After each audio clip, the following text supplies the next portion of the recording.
So yeah, that they took $200,000 from our bank account. They emptied my Venmo, my Cash App, my PayPal, my Zelle to the tune of a couple $1,000s each. Then they turned them off. My PayPal still doesn't work. I have a negative balance of a couple thousand on PayPal. Like they were just pulling money from everywhere. They tried to go after us personally. They tried to get our houses and stuff. So they did like financial subpoenas. Yeah.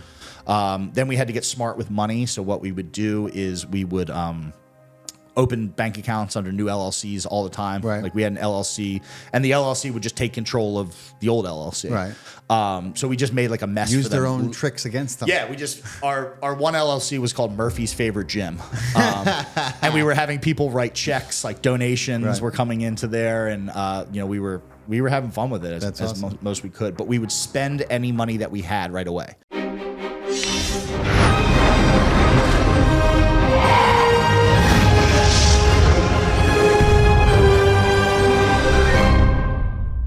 Welcome to Far Out with Faust, everybody. I am Faust Chicho, and today I'm honored and excited and delighted to be joined by none other than Ian Smith. For those of you who don't know who Ian is, let me give you a quick refresher. Ian is a father, an entrepreneur, and a very proud American. He's best known for his public battle against the New Jersey governor, Phil Murphy, for keeping his gym open against COVID lockdowns. He became a national hero and a villain during an almost 3-year battle to keep his business open. Today, Ian is a serial entrepreneur, a motivational speaker, a coach, and a political activist. And I am thrilled that he is beamed in here with me in studio. It is great to have you, brother. Awesome to be here. Thank you. I want to read something that I think will set the tone for the podcast, and that speaks volumes about you and how far you've come to be sitting here with me. Not with me, but in general, to be. Yeah. It's easy to tell the story when you're the hero. Everyone's comfortable playing their own highlight reel. But what is the value in just seeing the good parts? What do we learn when people only share the successes that they've had? In order to fully understand and derive value from stories of achievement, it's important we know the whole story. And to know greatness, we must come to know failures first. If we are to become the best version of ourselves, we must know that failure. We must know failure, accept it, and leave it behind. Ian says, I never dreamed I would help change the world, and I never thought I was capable of having that type of impact. I was wrong, he admits. I led a movement that started with a handful of people and grew to inspire millions around the country and the world. I came into that power by forgiving myself and accepting my failures, learning that I was more than my mistake, and promising myself a better day and tomorrow. I am no different from you, and I changed the world. You can too. The aim of this book is to empower the individual to understand the capacity they have to positively impact the world around them. And that's from Find Your Hill, Worth Fighting For, by Ian Smith. I love that, brother. I love that. Thank you. So I think let's begin with probably, I think, and as long as you're okay, beginning here, you had a very tragic catalyst in your life that kind of changed everything. And I think that's a great place to start. Yeah. When I was 20 years old, I was sort of your average college knucklehead, probably a little worse. It was a young teenager, 20 years old, who kind of thought that they could do whatever they want, that they were in control, that they had it all figured out. Yeah. And it was bad. It was, I was just destructive, just very selfish in my actions, never meant anybody any harm, but refused to acknowledge the harm that, my actions were causing my family, all sorts of stuff, and just bad behavior, and excusing it as, just being young and, kind of pretending to be a man. Cause I didn't really have a whole lot of guidance with that growing up. And one of the things was, it was like, yeah, you're just that dude that parties and go to college and be your typical, like, just bro, I guess. And that just led me down like a really bad path. And ultimately it led to, one of the most tragic thing that's ever happened not only to myself, but more importantly to other people. I got in a car accident after a night where we were just drinking. It was a typical night. Nobody drove, anything like that. But I woke up the next morning, got in a car accident, and there was alcohol still present in my system. And the other driver of the vehicle, the driver of the other vehicle, did pass away in the accident. And obviously it was an accident, but I was nonetheless entirely responsible for what had happened. That individual did nothing wrong. It was 100% on me. Going too fast, rushing, not paying attention, thinking, driving like I was the only car on the road. And as a result of that, I went to prison for 6 years. In New Jersey, it doesn't matter if you didn't mean to do it. Right. It doesn't matter if you didn't drink and drive the night before. They don't care how careful you were. You caused the death of somebody. So I went to prison for 6 years, and I got out when I was 26. And that was a pretty hard life lesson. But despite the fact that so much damage was caused, there was a tremendous amount of growth that had to come from me. Yeah. In order, that was part of the process in learning to forgive myself, was that I had to kind of promise to be better, and not just a little bit better, but like a lot better, because I realized that I had only taken from the world my whole life, and I hadn't really given back, and I needed to radically change that. So it was the very beginning of a very long journey to becoming a man, and becoming a good man. Yeah. And that's a tremendous shift, going from taking to giving and being willing to give. I had a mindset and a paradigm shift that put me in a position where I was like, I'm gonna see what happens if I give without expecting anything in return. Yeah. And that's it's a long and roundabout story, but it's kind of how I ended up here as well. Everything changed, when I just started giving freely without worrying or being concerned about, well, are you going to give me something back? Just kind of giving myself over. So that's awesome. And I know when I was reading your book, even I just can't even imagine, how heartbreaking that must have been, and nothing shakes you to your core like a broken heart. You really have to talk about soul searching. I broke a lot of people's hearts, and people I didn't know. And it was, especially when it's something you didn't mean to do, you feel like a fool, like you've caused so much damage, pain, and there's nothing you can do to make those people feel better.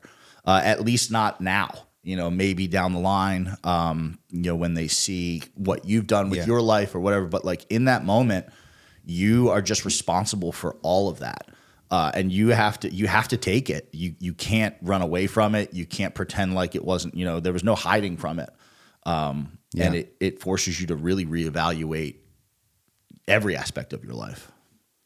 I remember reading the parents of the kids right before you got sentenced.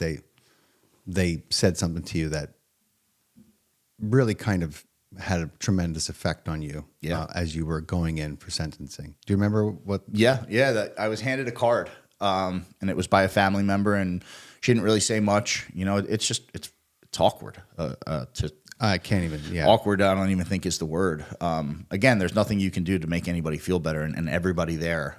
Even my family is affected by it. My mom was in the courtroom watching her son get sentenced, to go to prison. And then there's a whole family of people who are grieving the loss of a young man. Yeah.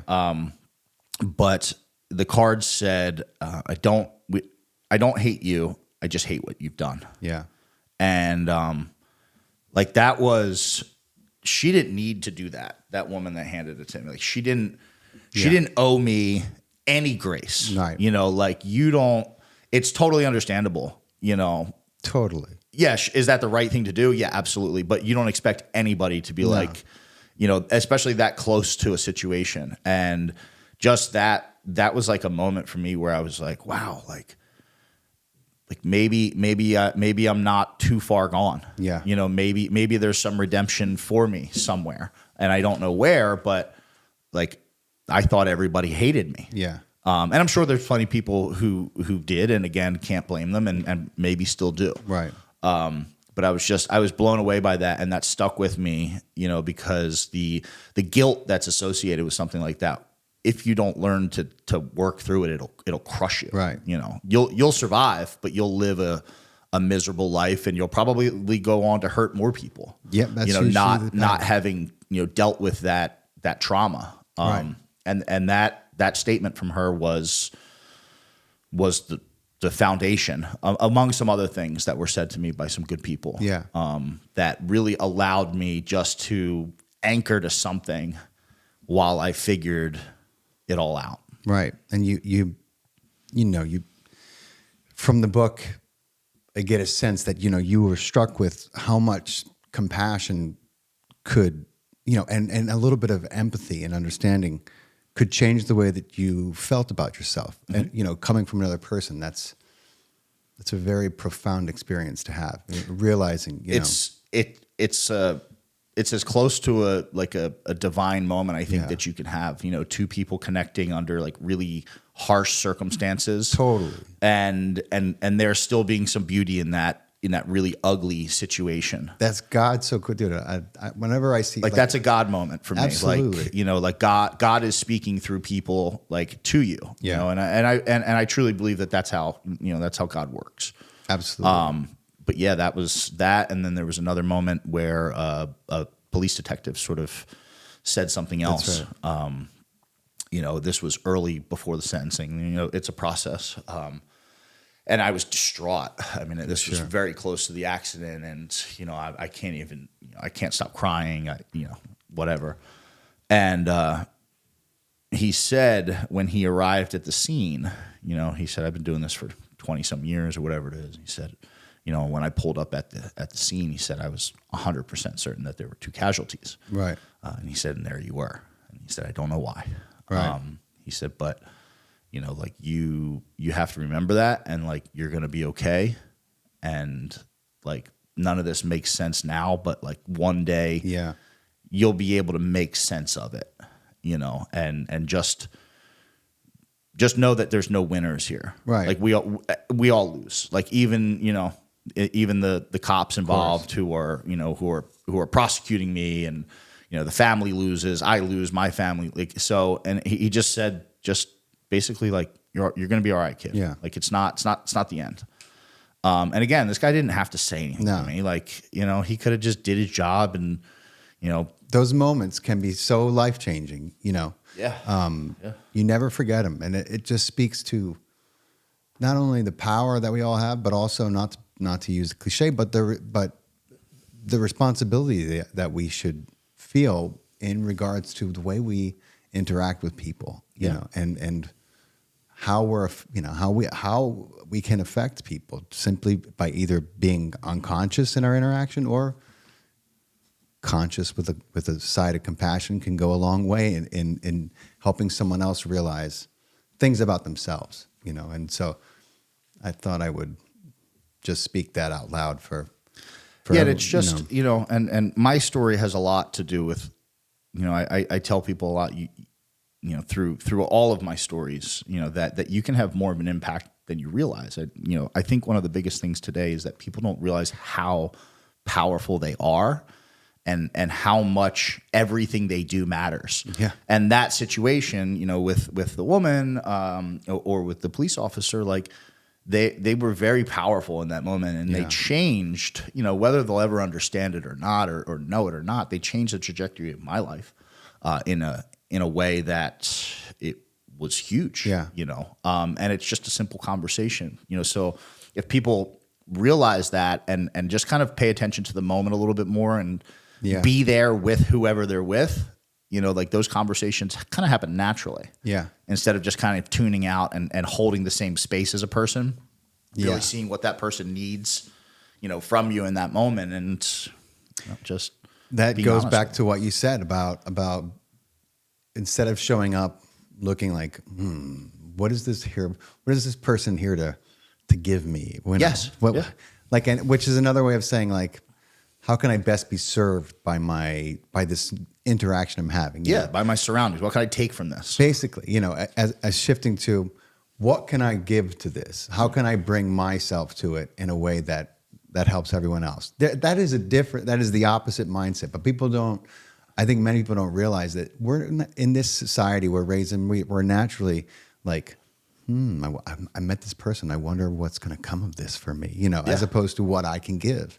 So it's a shift. It's a paradigm shift. It's very reflective of, I think, the overall kind of like short-term benefit issue we have. Like everybody's looking, you know, like things should be easy. I want it now, and not realizing that by taking before there's anything, or by just taking whatever's there instead of adding to it, like you wind up with less overall.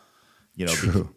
So that's so true. And that's, you see that all through. I mean, that's the credit card culture too. It's, Oh, you yeah. know, it that type of behavior manifests in all types of ways. The scarcity mindset. Yes. That's it. Yeah, that's that. Simply put, that's it. So, and I'm man.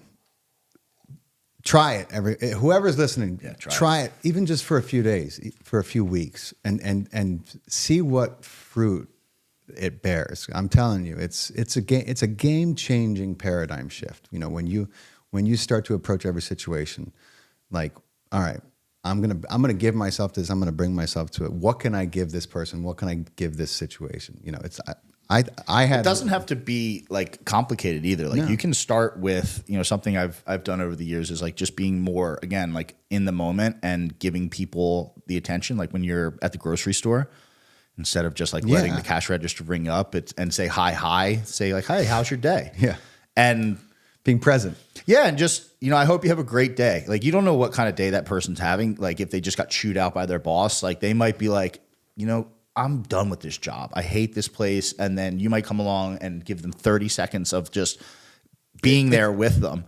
And it can, everything shifts. I've seen it happen. Like, you know, I've seen, you know, when I do it, you know, it's like you leave that person a little better than, you're a little lighter. Yeah, you know? yeah, exactly. Instead of just, you know, business. Instead of dragging your ass away, you know what I mean? You got a little more.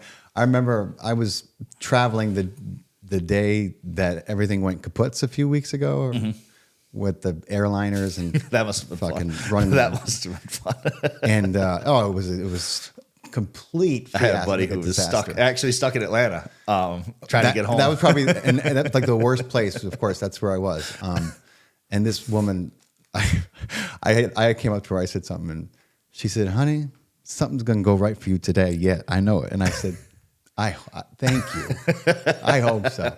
And she was right. It did. You know, I ended up getting a rental car, even though there was none.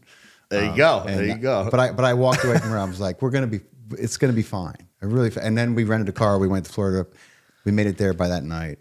See my parents. And it's cool. But it changed everything. You know, for that moment. It doesn't have to be complicated. Like it doesn't have to be hard to do either. Very good point. So what's amazing to me is the way you describe your time in prison and how, you know, it made you more mindful in a lot of ways, which is a remarkable way to spend 6 years. You know, I mean, if you're going to be stuck, to be shifting your mindset and becoming more of a conscious human being, you know, that is not 6 years wasted at all. And I was very struck by that, reading that part of the book. But that was, I know that had to have been, you know, I mean, you can maybe talk about it a little more, but you took a lot from that experience, right? Yeah, I mean, I had to. Two things happen if you go to prison. You come out better or you come out worse. And the majority of people come out worse. You know, if you go in there selfish, angry, aggressive, you know, with trauma, just whatever, those negative aspects, if you don't work on them, will be amplified by the time you get out. You'll be more selfish. You know, you'll be more inclined to do things that you shouldn't be doing, you know, and I saw it. I mean, I was there for a while, so I saw guys leave and come back and leave and come back again.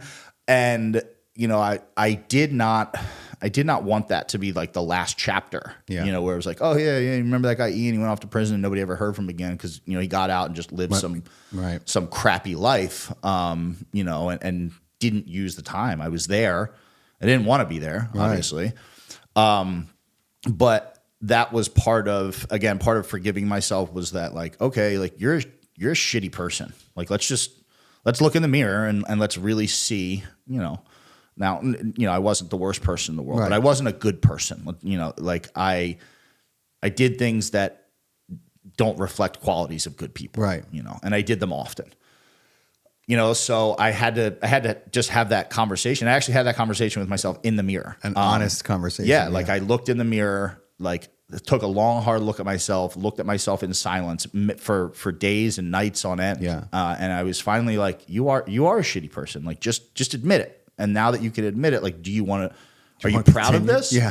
And the answer is obviously no. You know, do you feel good about yourself? No. You know, like, look what you've done. Like, take a good hard look at it. You know, like you broke your mom's heart, you broke a whole family's heart. Like you did this. Right. You know, so now what are you going to do?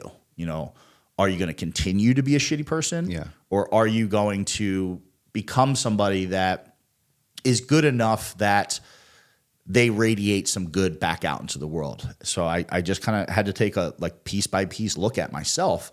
And prisons, I mean, it's not the ideal place to do it, but it eliminates a lot, you know, of distraction. And one of the things that prison does is you can't run away from the voice in your head anymore.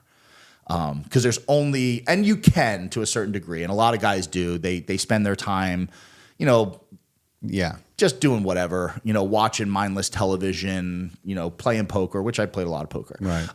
To where I fell in love with poker was playing in prison. But like a lot of guys just have complete idle time, you know.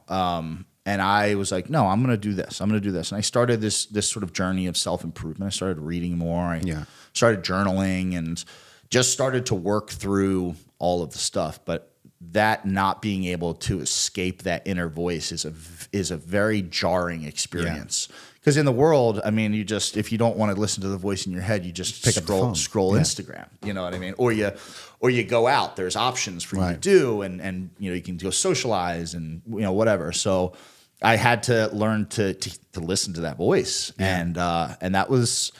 It was an awesome experience because I really got to understand who I was, like what was wrong with me. Yeah. You know, we all have stuff wrong with us. We've got nobody makes it. No. Nobody makes it to 18. No one's here unscathed. Yeah, I mean, nobody lives life without trauma being inflicted on them or you know, fears that they whatever. So I just took a look at it piece by piece, and I was not a very confident person.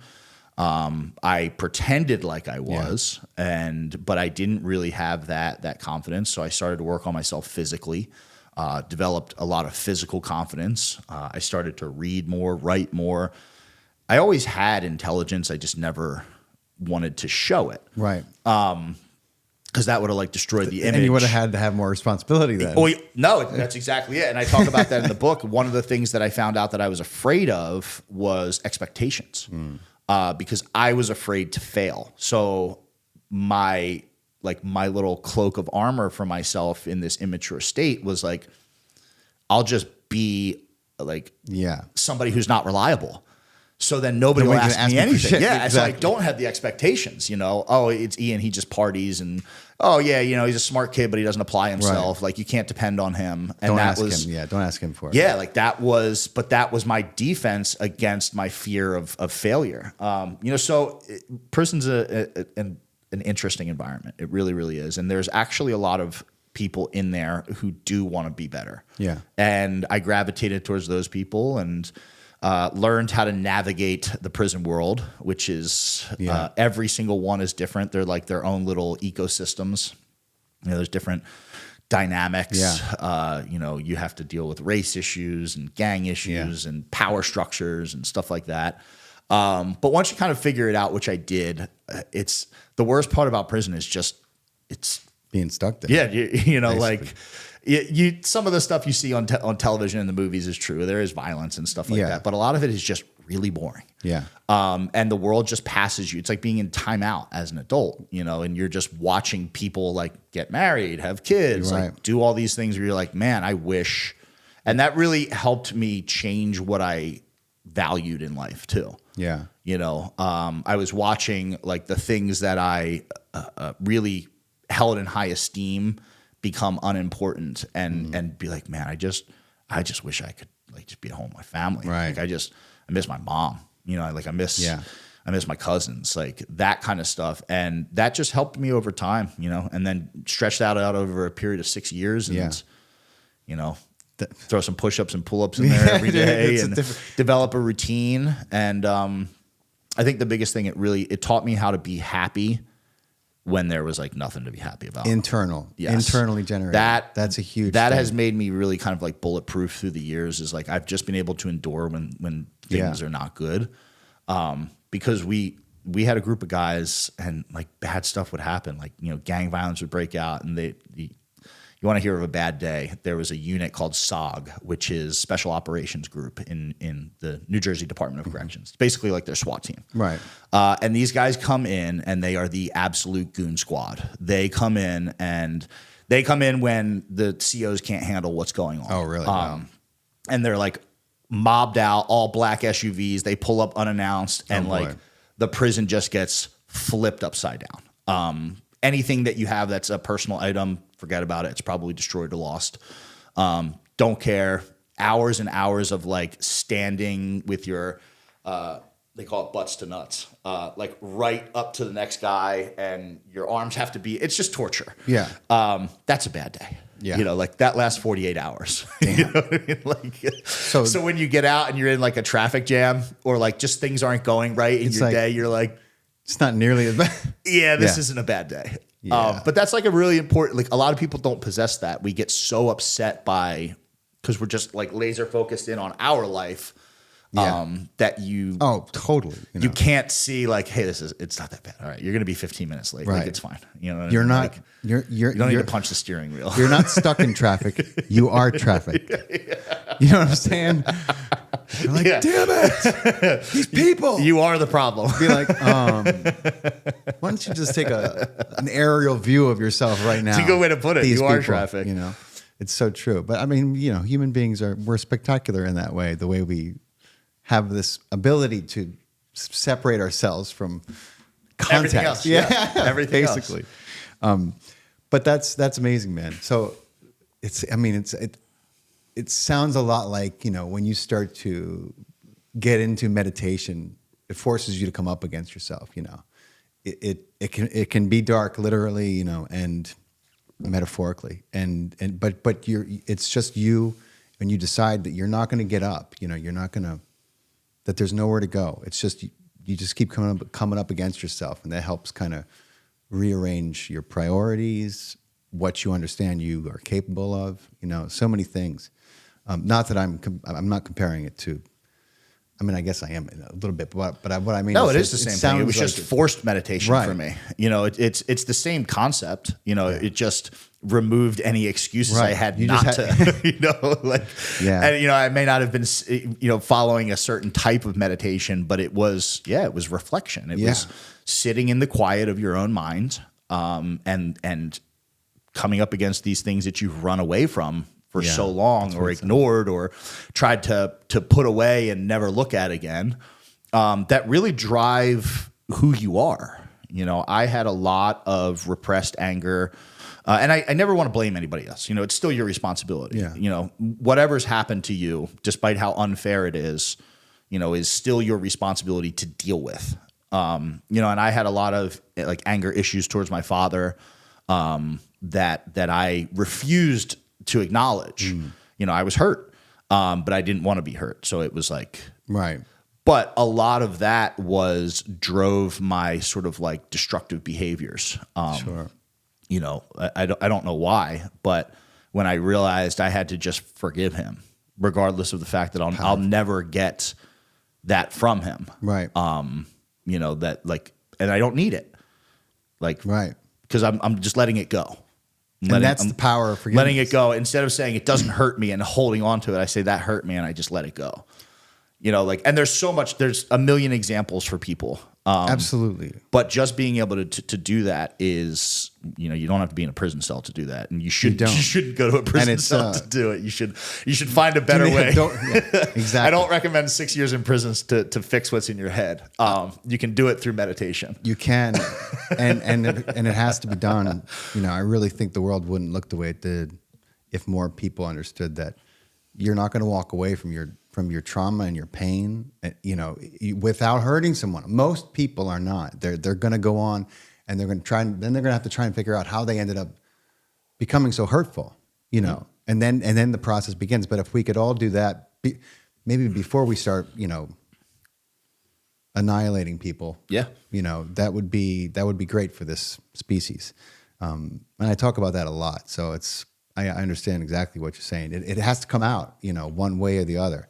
It has to be metabolized, so to speak. It has to be dealt with. And forgiveness is people are like, well, what if they don't deserve to be forgiven? Well, dude, it's not about them. Exactly. It's not. You're missing the whole point. You don't even have to tell them you forgive right. them. You know what I mean? Like, it's not about them. I've never told my father that. Like, I don't care to. I don't need to. Right. You know what I mean? Because it was never about him. It was about me. Right. It was about my feelings and whatever. His actions, they happened. They're not going to. Right. And if my well-being is contingent upon like his recognition of that, forget it. Well, I'm going to be waiting a while. Yeah. And you've defeated the whole purpose. You're not free of anything then. Yeah, exactly. But so that you got out then, and so I know a few other things happened, but all of a sudden now you started.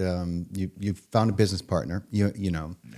And you're like, I'm gonna create something that's mine. And you guys opened a gym, I think, and it was a gym and something else, right? Nutrition store. Yeah. And just about to really get going, right? And then, bam. Yeah. Green light, the pandemic, and and that's where it all sort of kicked off. So when I got out of prison, I really fell in love with exercise. Yeah.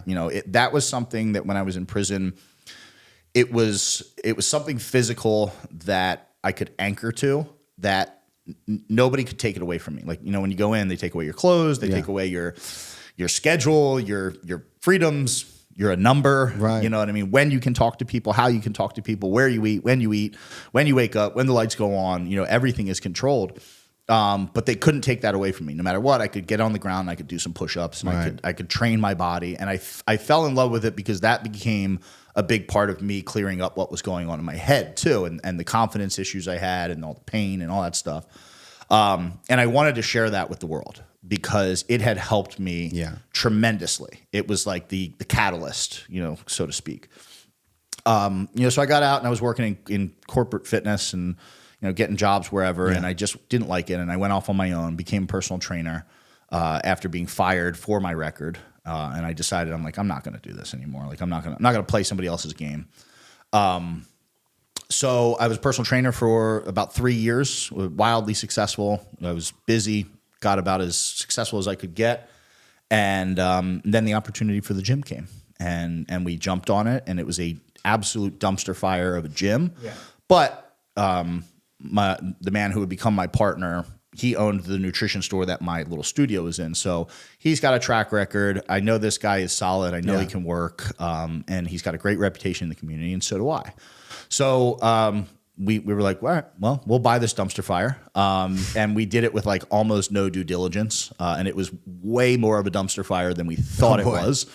It was just a very toxic environment in the gym. It was not welcoming to newcomers. It was definitely not welcoming to women. But it had, good bones. And we just went in there and did the thing. We worked hard. We provided something really cool for the community. We really worked on the environment and wanted people to feel at home and welcome. And it became this badass gym like from month one. This place was behind on its rent. We were paying our bills month one. We had tripled our traffic in 9 months. It was alive and well. We had hosted a grand reopening party and had 1,500 people show up. Damn, that's great. We were firing on all cylinders. And the environment in the place was awesome. There were so many different types of people, young kids who were like Yeah. really getting after it, a lot of veterans who were there, and that helps them, with community and just all types of people really doing, when you have a gym and you're watching all these people around you get better, it's really cool. Like it's awesome, just a great environment. You're like, man, I get to do this every day. Like Yeah. get to watch people get a little bit better and help them get a little bit better every day. And then we started to hear the whispers, it was, They're gonna shut us down. I remember those whispers. Yeah, I was like, what the fuck you mean they're going to shut us down? yeah, it was a very, everybody remembers it in their own context, but we were rocking and rolling. Yeah. And, and we hadn't taken any money yet. We were just putting it all right back into the gym. And it's like, oh, did you hear about that story on the news? Like that, China's got some virus. It's, they found it in a wet market. And, and it was one of those things like, how many times have you heard a story like that through the years? And you're like, okay, like whatever. And especially at that time, I think people were like not as into the news cycle. Right. Because economically, I think people were way more well off. Yeah, things were going good. Like we were all just whenever chilling, things were going good, I mean? they were like, nah. And then, it was like, oh, well, there's a case in the U.S. And then we started to hear those whispers and they're like, oh, they're going to carry martial law. And I remember being like, what? Yeah. Like, and, I've been in and out of politics, like paying attention to it for years. I get jaded and I'm like, screw this. And I tune back in and then I get jaded again. And, so I was kind of just like not paying attention, but I'm like, martial law? I'm like, that sounds like a really bad idea. And then they're like, oh no, it's just going to be a small business shutdown. And again, I'm like, that sounds like a horrible idea. Like, again, I'm not super politically active, but like every time we do this and give government more power, they never give it back. Like never. There's a long track record of that.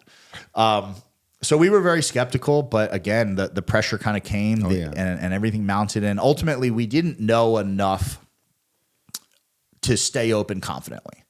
We didn't know enough about this perceived threat. No, nobody did at first. And we didn't want to close by any stretch of the imagination. We were on the same page with that. But, again, it was like, man, we don't want to hurt anybody. Like, let's just close. But what we did was we paid attention. We wanted to know who was telling us to shut down. So we paid attention to the politics and why we needed to shut down. So we started to study the virus. Right. And very, very quickly, reading just academic literature, anything other than the news, it was like this... Yeah, this isn't adding up. Like I'm watching CNN and there's like bodies dropping, Chinese people, and there's like there's piles of hundreds of bodies outside New York hospitals, and I'm like, it's fucking ridiculous. we're a couple of days in, and I'm like, where's this happening? Yeah, because it's not happening around me. I don't see it anywhere. And every day because we were still going to work. We were building a new front desk and whatever. Like, why isn't that happening at that Walmart there? That's packed. So the questions were unavoidable. And then when on day 11 in New Jersey, at least, states shut down differently. On day 11, Trump passed the $2.3 trillion economic stimulus plan. And what a lot of people don't know is it was actually 6. Yeah. He basically put a cap that they could spend up to 6. And most of that money is completely unaccounted for. But we looked at that bill. And we read through it and we were like, they're not going to open us up in 3 more days. No. Like everything in here points to the fact that they're going to run with this. Extended. And that was it. A lot of people knew about, like, there was a lot of stuff in there in that bill. And $1 trillion, we like throw that word around. Dude, people have no idea. And we did like one of those brain exercises. And if you count second by second, it would take you 55,000 years. And that's 1 trillion. To reach 1 trillion. And this guy's over here printing 6. And again, I'm not super political, but I'm like, no, that's a bad idea. It's a very bad idea. So that was sort of the catalyst. We said, okay, that was enough. The big thing for us was we looked at, they were incentivizing the states to come up with positive PCR tests. Every positive PCR test that was presented by the state had a cash value of emergency funds for massively incentivized. Massively incentivized. And again, we're talking about trillions, upwards of 6. And we were like, well, wait, so what's a PCR test? And we followed it down the line and it's like, wait, this isn't a diagnostic tool. This is a research tool. It is. It doesn't say whether something's infected. It takes what you're looking at and blows it up. And we're like, well, wait, what are they doing? Exactly. And then it's like, well, wait, they're paying people. And then on top of that, they're saying, if you don't feel sick, get tested. Yeah. Anyway, and that was like again, I'm not the sharpest tool in the shit, but I'm like, I've never heard that ever. Like, I don't take an aspirin when I don't have a headache. Dude, I remember I had bought N95s for Burning Man, because of the dust storms, and I had some left over, and my wife was like, maybe you should keep those, because what if they tell us that we're gonna have to wear them? I was like, the hell do we have to wear them for? We're going to go around with our tongues out and start licking everything? What the fuck are you talking about? I was like, has physics changed? Like what? Yes, it did, actually. And I should have known, because they always have to change physics to do this thing. So that all of that stuff added up, and it was like we were like, okay, this is not. And in the meantime, we're watching businesses in the community fail 2 weeks in. Anybody who's been in business understands that even when business is good, it's not easy. Right. And especially small business, there's no cash reserves. No. Like not a lot, at least. Small businesses provide income for families and their employees. They're not stacking millions of dollars. Not the legal ones, anyway. Yeah, exactly. And, most small businesses are a couple really bad months away from just at any given going time. out. Yeah, at any given time. It just doesn't work. You don't just stop being in business and pause it, like, especially when your bills are still being paid. So we were watching all these businesses fail, and we read all that, and it was like, you know what, this is enough. We're done with this. We don't understand the full picture, but we know that you guys are lying to us. Either you're lying or you're just incredibly stupid. Right. And it's much more likely that you're lying. We don't know what you're lying about. We don't know why you're lying, but everything you're saying is easily disproven. Right. If I just turn off the news and read. Actually research. Research. So we ultimately made the decision that we were going to open back up. We took 6 more weeks. We studied extensively. And we put together a 15-point safety protocol because we knew we were going to catch heat. Right. At this point, we're less than 2 months. We're a couple weeks in. And, it was still wildly unpopular even to question it at that point. Like the majority of people were still just kind of shaking off the fear, and I think people got so caught off guard that like it did take a while for people to be like, whoa, what are we doing here? But we were a little bit ahead of the curve, and we had a robust safety protocol that was like, the idea was go so far above and beyond that it would be ludicrous to shut us down when there's arrows in the Walmart. And they like gave up on doing temperature checks a week in, and we were doing all that stuff, and then we said we're going to open. And I made a video 7 weeks in on my Instagram. I kind of just sat there nervously, did about like 50 takes, wound up being like a 9-minute video, and it was like a press release almost. Yeah. And I just sat in front of the camera and I said, this is who we are. I had like a small following at the time, like a fitness account with a couple thousand on it. And it was very localized, so people got the message, and we said, hey, we've had enough. Yeah. We're going to open. Here's exactly what we're going to do. Here's how we're going to keep people safe. We invite the government to come look at it. Right. And if you want to talk to us about it, we will. If you're it's going to be safer than Target. Yeah. Well, it was. Walmart. And if you're another small business, hey, this is our plan. You should do this too. Right. Like these people aren't going to, remember they said 2 weeks? Yeah. It's 7 now. Right. So, and that video was both very well and not very well received. I'm sure. But nonetheless, a lot of eyes got on it. And the next day, I got a call from a producer at Tucker Carlson, and he said, "Are you Ian Smith?" It was like a Washington, D.C. number. I was like, uh-oh. He was like, "Are you Ian Smith?" And I was actually training a client, because we were still, people were still in the gym. Training a client, and I said, yeah. And they said, do you own the gym in New Jersey? I said, yeah. They said, are you going to open it next week? And I said, yeah. They said, you want to come on the show and talk about it? And I was like, yeah, actually I do. You know what I mean? Yeah. And it was one of those moments where it came out automatically. Like it was like, yeah. And then afterwards I was like, whoa, holy shit. This is real. Like we did like a news, like a local news interview, like a radio interview before that, which was cool. We were hoping anybody would pick up the story, and then all of a sudden Tucker Carlson wants to talk about it.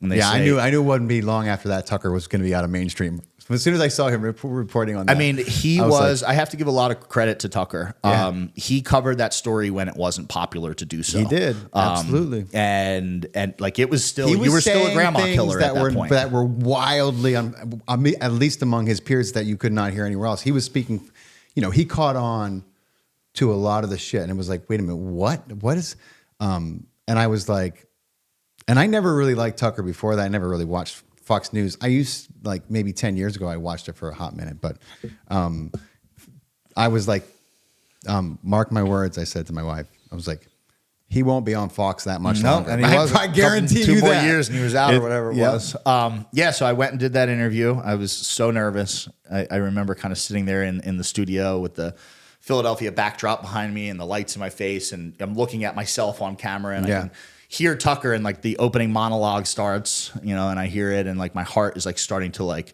pound beat really hard. And it was, and this is a true story. I was sitting there and like you could see my shirt flutter. Wow. And I was like, oh my God, man. Like, this is, I'm like starting to breathe. And then he's talking about the gym, and my heart starts beating so loud I can feel it and hear it in my ears. And I don't remember a whole lot. Like the interview went like super quick, but I remember he was like, so you're on the most watched cable news show in all of history, millions of viewers. He's like, and you're going to openly defy your governor's orders to close. He said, are you prepared to do that? And again, it was like one of those like automatic moments. Like we were so sure of what we were doing because we took it so personally. We really took the time to learn. It was like, yes. And then a couple minutes later, the interview's over, and I like picked up my phone afterwards, and like, it was like smoking. I'm sure it was. Like there was phone calls, text messages, and like, I picked up the phone. My mom was like crying and like, just crazy. And I opened my Instagram, and there was like 40,000 more people following me. Holy and I just remember being like, oh, we're doing this. Yeah. Like and then that started That's probably when I started following you. That started the journey. I remember seeing you and being like, yes, like, yes. Yeah. It was so great, dude. I have responded to thousands of messages, and there are probably tens of thousands that I never got to. Like people wound up writing letter. Like, I mean, the next day, the phone at the gym was ringing off the hook. Sure. People were like, yo, I live in Massachusetts. Can I come down? I'm driving down. No, and we had people visit from everywhere. And the only reason we were able to sort of get through it is because of, essentially because Tucker threw the can of gas on the fire, but people rushed in. Right. From everywhere, all over the country, all over the world. We had support. Thank God. And it kept growing. At the beginning, it was just that first little push, but then the fight started, and we had the platform. Yeah, and that's amazing. They couldn't shut us up, and it just went from there. Speaking of the fight, so tell me about Smith versus the state. Like when the shit hit the fan, I mean, you knew it was you knew they were gonna. They had to try. The short version. Sure. Because we could talk for hours of the intricacies of it. Day one, we open up. We actually lock ourselves in the building the night before because Governor Murphy saw the Tucker interview, and he told the bell. And we had told the local township, and we were like, hey, we're going to open next week. Like, no, we're not blindsiding. Right. We're not here we're just going to open our business. Like, we don't, you guys have to do whatever you want to do. Like Walmart. Yeah. See? Yeah. We're just like they are allowed, like. Yeah, and they were kind of like, whatever, man. Like, we don't really care, but whatever. So they got contacted by Governor Murphy, and they were told not to let us in the building on Monday. So Sunday night we went in, friends, family, volunteers, chained ourselves in the building, covered the windows with brown paper, and just sat and waited. Yeah. And when we opened the doors the next morning, there was like, throughout the day, there was like 1,000 people in the parking lot. Yeah, tell everyone what you saw when you opened those doors, dude. Yeah. So, this is wild.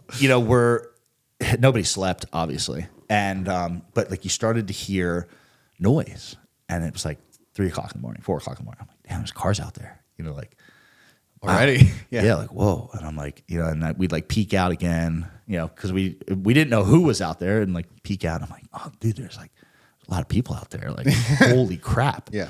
And then we look again, and like, then you can start to hear people talking and yelling, and like, you peek out again, and there's like American flags flying. Nice. And like Gadsden flags, and there was like Trump flags, and there were Sons of Liberty flags.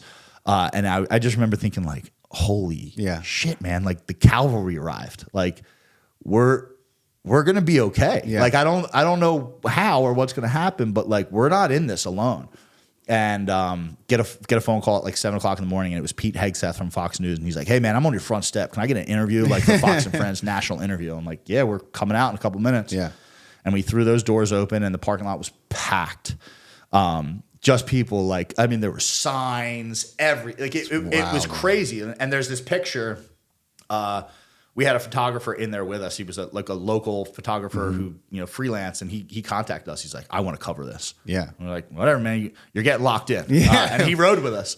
And there's this picture of like the door swinging open and the two of us, and all you see in the parking lot is like just red, white, and blue. Yeah. And it was one of those moments where it's like, oh my, like, wow. Yeah. Wow. Like, we didn't think it was going to turn out like this. Yeah. So, day one, and most importantly, when we walked out of the building, we turned to our left. We had little X's on the ground for everybody, 6 feet apart. Yeah. Our members were wrapped around the building, all the way around, all the way down around the back of the building. And that was like, oh man, like this is the right thing. Like, right. We knew it, but like that was the confirmation. So day one, about halfway through the day, the cops came up. It was the captain, and the cops were present in the parking lot all day, and they were just kind of making sure nothing was going wrong, no problems, anything like that. Wasn't stopping anybody. Cops came, and it was the captain, and then a couple others, and the crowd got real uppity. There's a video of it online, and it was like, I silenced everybody and let him speak, and he said, I'm here to let you know that you are all formally in violation of an executive order, and everybody got uppity again, and he dramatically raises a finger, and he said, on that note, everybody be safe and have a nice day. Yeah. And walked away, and was obviously either pushed out or quit. I mean, he was an older gentleman, so he just wasn't beat. He wasn't doing it. Right. So second in command came up and gave us our first round of citations. We took pictures with them, smiled, laughed. They were like 8 citations, I don't know, 4 each. Violation of a governor's orders, noise violations, whatever they could hit us with. We said, cool, took a picture, gym's open. Right. Day 2, they did the same thing, took more pictures, crowd grew bigger, more people at the gym, phones ringing, even more off the hook, more news vans there. I mean, we had like Univision and Television out there. That's awesome. Everybody, all the national syndicates. Like it wasn't like the local outlets. Right. It was, everybody wanted to know. They started harassing our members on day 2 and day 3. They arrested one of our members. They gave them citations. They hit us with more citations. Oh, shit. Day 4, they put a health department shutdown and they clogged our toilets. So we caught the Belmar Borough of municipal borough or municipal works outside. They said they were getting ducks. The official story is they got ducks out of the drain, but somehow like sewage came up from our showers. So we had to close that day, but we reopened the next day. They put a health department shutdown that basically said you're closed because of coronavirus. We said nobody cares. We're open. Friday was a regular day. They started mailing our citations. They kept the citations kept coming. Ultimately, we got 80 some of them. Again, just whatever. And they were finding you daily? Not yet. Oh, not yet. Okay. So day 5 was a pretty regular day. At the end of the day, we had a call from our attorneys and say, you got to get to the gym now. The sheriff is there and they are changing the locks. And it was like, what? And it was like, yeah, Governor Murphy. Those are our locks. That we were still paying rent at, and nobody was being charged. When we reopened, we weren't charging memberships. Such a fucking and we stayed like that for 2 years. So we get down there, and Governor Murphy filed an emergency restraining order against us. So what he did basically is, because we were ignoring the municipal charges, and they didn't really mean anything. Like, they're all traffic tickets. Right. Like, it's what, you want a $50 fine? Like, go ahead, cool. Give me as many of them as you can write. Right. The gym's still open. Right. Like, they took the citations, they took the health department order that we shut down, they took Governor Murphy's executive order, and they went in front of a judge and said, we need a court order. And that's where the tangible, like really hard punitive measures came from. The first order was lock their doors. So we said, okay, we made our stand. We'll file a lawsuit. We filed it in federal court. It got kicked out of federal court by a coward of a judge, basically saying because we had a conflict with the state, it had to be resolved first, and then he would hear it, which is totally just punting. We had a very valid lawsuit and they just kicked it right out. So we said, all right, screw this. Because if they addressed it, it would have been the end of it. Nobody wanted to touch it. Exactly. If they would have addressed it, fair and again, in the state set the precedent. In the state of New Jersey, we have judges that are appointed, not elected. So they answer to politicians, not to people. So they don't care how they rule. Right. They're not up for re-election in another there's year. No repercussion. And it just so happened that our judge was Judge Robert Lugie is his name. He was up for tenure that year. So he was a good boy. Yeah. And he did everything that Governor Murphy told him to do. So he locked our doors and we said, we filed the suit. We said, screw that. Didn't work. So we said, okay, we're going to pick the locks. Right. And we filed another suit and we said, okay, we're just going to pull all the equipment outside every day. So we pulled the equipment outside every day, 40,000 pounds worth of machinery on 2 pallet jacks. It was brutal. Middle of July or middle of June, whatever it was, on the blacktop, 500 people a day coming every day. Wow. Destroying our equipment in the sun, but it was like, screw you. Yeah. And at the time, this was when they had Chaz, if you remember Chaz in Seattle, the Capitol Hill Autonomous Zone. Oh yes, so we had to have fun through this. So we called ours AMAZ. It was the Anti-Murphy Autonomous Zone. Nice. And people were taking pictures, and we had signs. And again, it was like we just had to show how crazy these people would get if we just kept disobeying them. So again, citations rolled in. Now it's a zoning violation, public health risk because we're outside, and people that are going to the Dollar General don't feel safe, with all these people outside. Yeah, at the Dollar General, because you can imagine how safe a Dollar General is. My God. So at that point we said, screw it. You're just, we're trying to work with you. We're going back inside. Went back inside. That's when the judge started fining us $15,497.76 every day. How did he come to that amount? They wanted in the court paperwork, we had amassed a GoFundMe that was, I think it was like 300,000 at the time. Wow. It grew, but that money was specifically earmarked for the legal battle. Right. Like we weren't taking a salary out of that. Like if we would have spent that incorrectly, we would have went to jail. That was for lawyer fees. That was for fines. That was for any cost to stay open in the fight. And they, in the court paperwork, they called it a war chest. They said the gym has a war chest and we need to drain it. So which is a totally illegal move. When you issue fines, such sturdy pool. Fines are supposed to be, I forget the word. Yeah. They're supposed to be punitive. Like it's supposed to sting. It's supposed to be a smack. Like it's not supposed to destroy the business. You know what I mean? It's a warning. You don't fine the business for everything that it's worth. Right. You fine them and say, don't do that again. So they fined us $15,000 per day. That started racking up really quick. Yeah, sure. God. That got to 100,000. It got to 2. It got to 3. And around when it was at 2, they emptied our bank accounts. Damn. So they took all of the GoFundMe money that hadn't been used yet for lawyers. So that just did it. Statement. This is America. That should did never it. fucking, They just did you it. heard about And there was convoys no repercussions for it. in Canada where they froze the the funds, and they were like, oh, well, that's Canada. They can do that. But they can do that right here. Yeah, and they did it. They did it, and the only repercussion was sue us. Yeah. Go spend more money. Yeah. Good luck. And that's how these things operate. Like anytime you fight a big entity, whether it's the government, corporation, anything like that, these people know that they're doing the wrong thing. But they also know that it's going to take you an incredible amount of effort, time, and money to be able to be even heard. Right.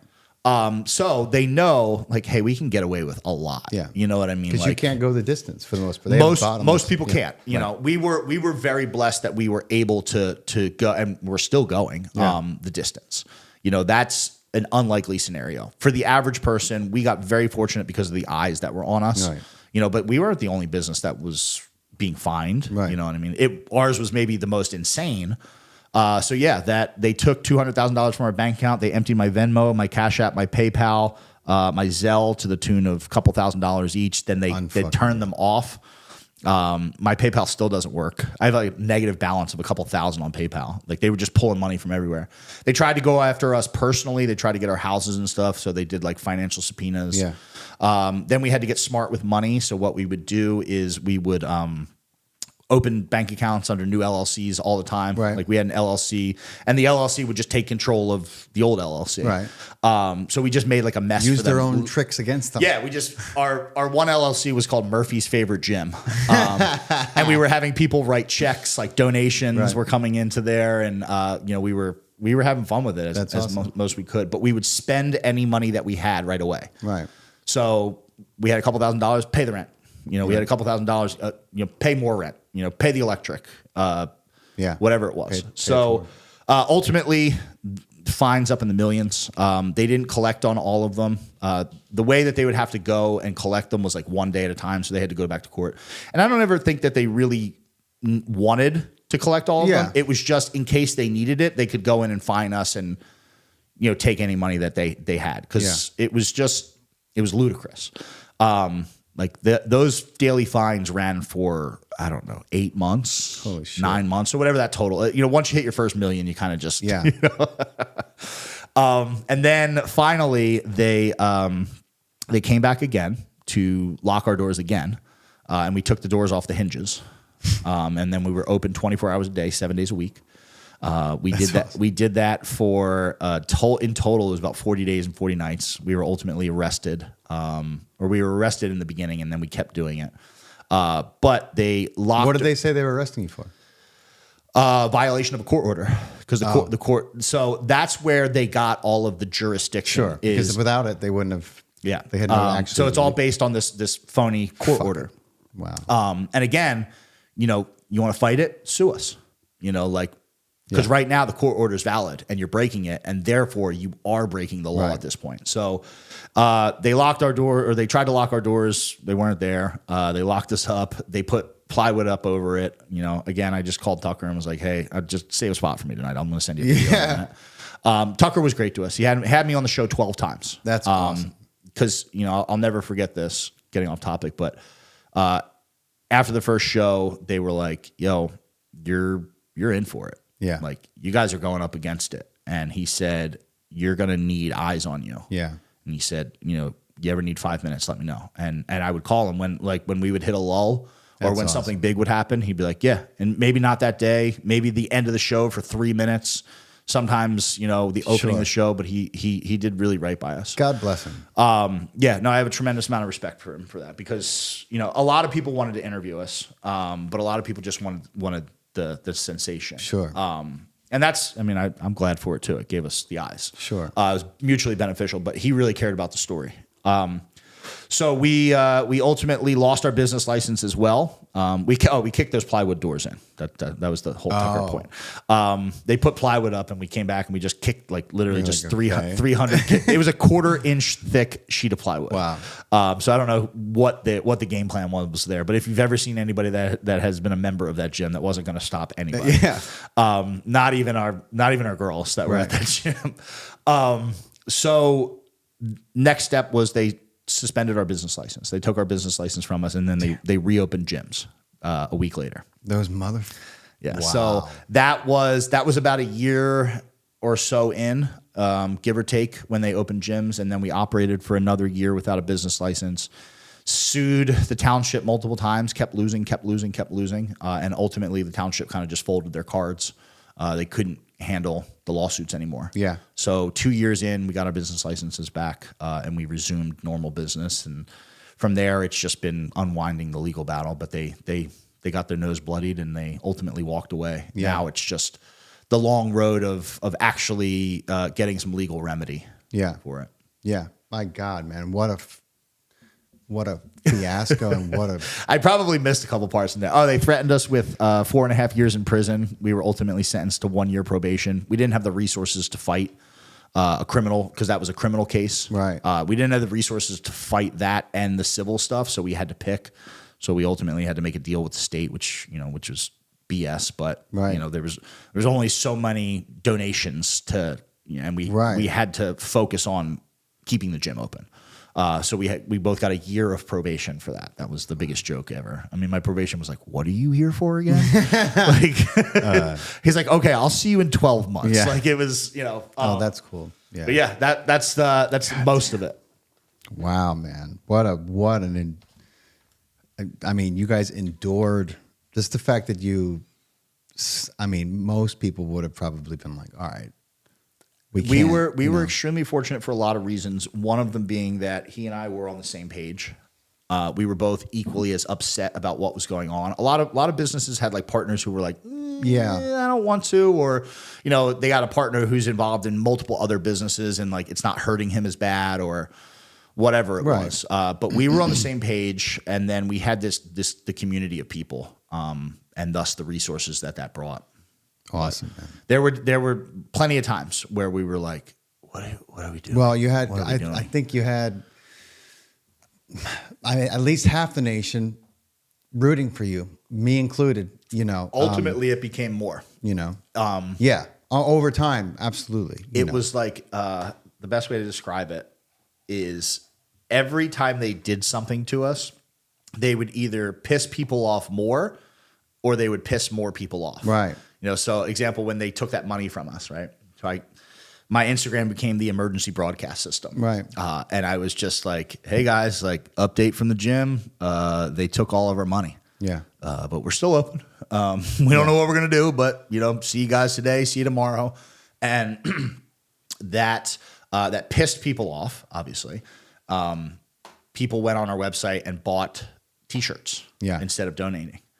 We had launched a website. We didn't even have merch when we started. It was like one rack of clothing. Right. But ultimately, people were like, yo, you guys have hats? And that was a way that we could, instead of just taking donations, it was a way that, people could support us. And, it wasn't just – you can only take so many donations before you're like – no matter how noble your cause, you're like, I got to work. Like, and we were opening the gym for free and all that. But people bought $100,000 in t-shirts. Holy shit. By the end of that week. Like we didn't even have the stock. Wow. Like not even close. And people didn't care. They were like, I had to send an email to every single person like, hey, we're going to order your shirt. We're going to get eventually. It's probably going to be like 4 weeks. Yeah. And they were like, we don't care. Like we don't care. That's awesome. And also, so it pissed people off more there. And then the crypto community heard the story about how they took the money. And they don't like that at all. And these are people that like, they may have heard of the story or they may have not, they may have not been following it, the politics of COVID, but they're like, wait, the government did what to you? And now they're like, whoa. We're pissed now too. Like you can't do that to these guys. And, they raised a fund. They did a fundraiser for us and that's raised us a bunch of money and helped us with our legal fees, and then these people became invested in the story and they became part of the people that got more pissed off with each thing. Right. So ultimately it became, it started out as a small group and it grew and it grew and it grew. And it started out with like the truther community or whatever you want to call it. And like, right wing, but like ultimately we had people in the end come and say, hey man, like I didn't like you. Like I bashed you online.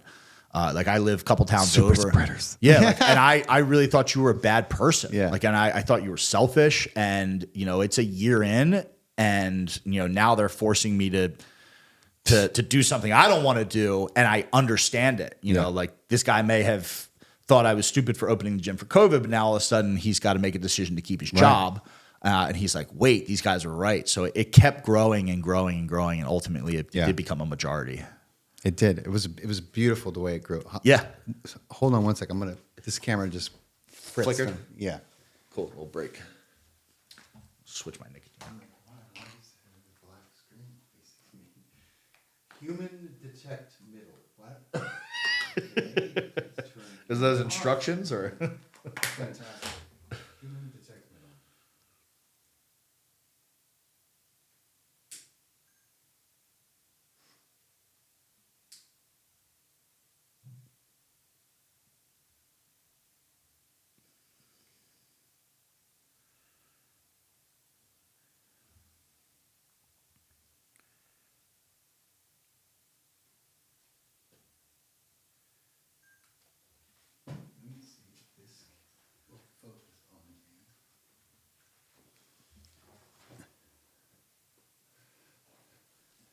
Can you can you see if that screen looks like it's like it found its focus?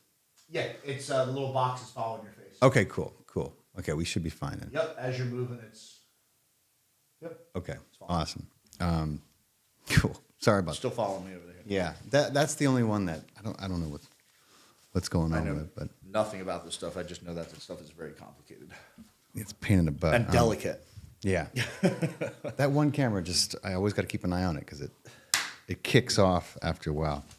So, dude, I'm gonna fill your water up in a second, but so what an ordeal, man. I mean, but let me just say that's when I started following you and everything you were saying, you know, we were so many people. I was in Manhattan at the time and there was a few people who were my friends who were absolutely rooting, you know, and donating and helping whenever we could and being like, you know. Thank you, man. That's, you know, I tell people that all the time, you know, like I still get approached, you know, the people that were good to us were incredibly good to us. Yeah. And I still get approached, you know, less now, but I still, when I'm in the airport, it's usually 1 or 2 times. Yeah.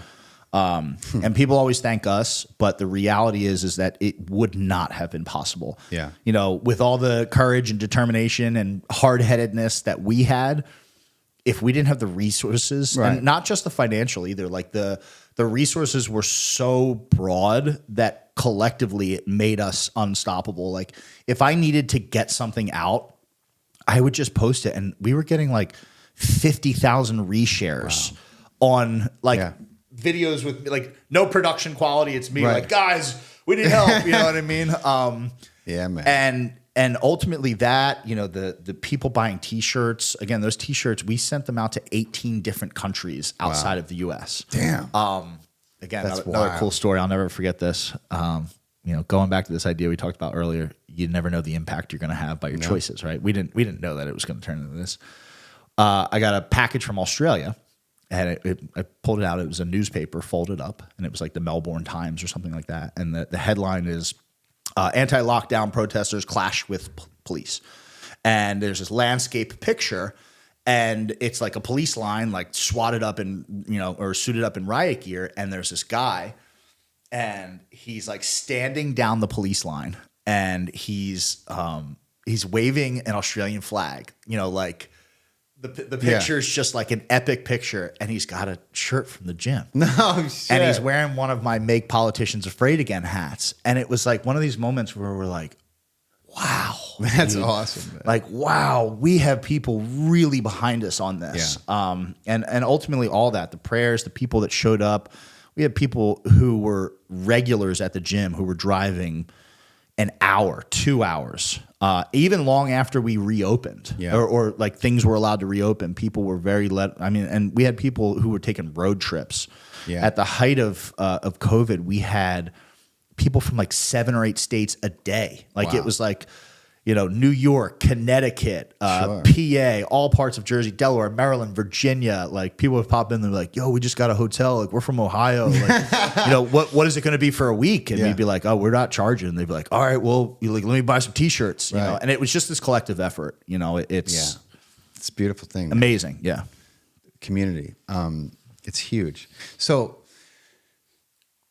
we had a conversation last night, and you know, we are aligned on many things, and it's funny because I don't see there's not a lot of people who, you know, speak in kind of similar circles that we do who saw immediately through what I call the complete nonsense of what they tell us happened on October 7th, which is, in my opinion, absolutely on the same page as what they told us happened on 9/11. You mean the desert dwellers didn't fly, you know, hang gliders past the most heavily defended, militarized, you know, security border in the world, and then run rampant for hours, you know, inside the most police state, you know, like structured country in the world. Right. The whole Iron Dome and the 24/7 IDF happened to be snoozing, I guess, that day.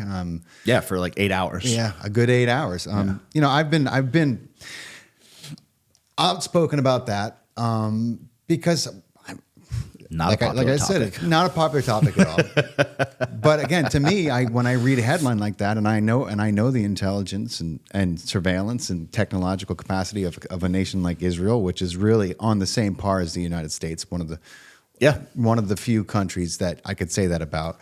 Then this notion that they could be surprise attacked in any way is a farce. It's laughable. But seeing. That's the equivalent of every measure of security failing for Jeffrey Epstein. Yeah. And every other improbable thing that just seems to happen. 9/11, same thing. Incompetence theory. And it's a tactic, right? Yeah, like multiplied by a factor of like 20 Right. too. Like it's every part of your intricate advanced system just seems to fail. And of on course, top of like dozens of human errors. that's when the fix is in. But one of the things they depend on is, well, we couldn't have known, and there was this failure and this failure. So the incompetence theory is a tactic that they use, and that's like 9/11.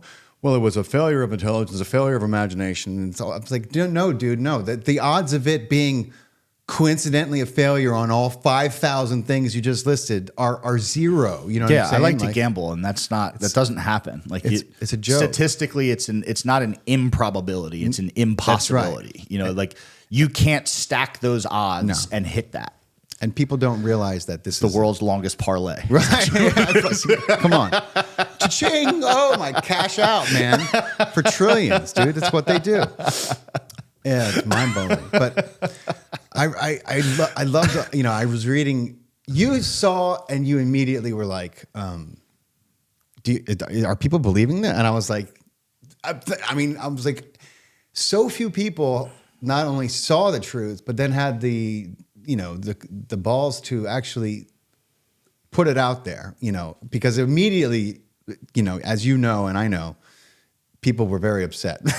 It's this emotional. Bullshit, It's always tied to this like hyper emotional, topic. And the mechanisms are always the same. Like the hyper emotional topic of COVID, like the hyper emotional topic of BLM, right? The hyper emotional topic January 6th of they always do a very, very good job of manipulating people's emotions to get them to discard basic logic. Right.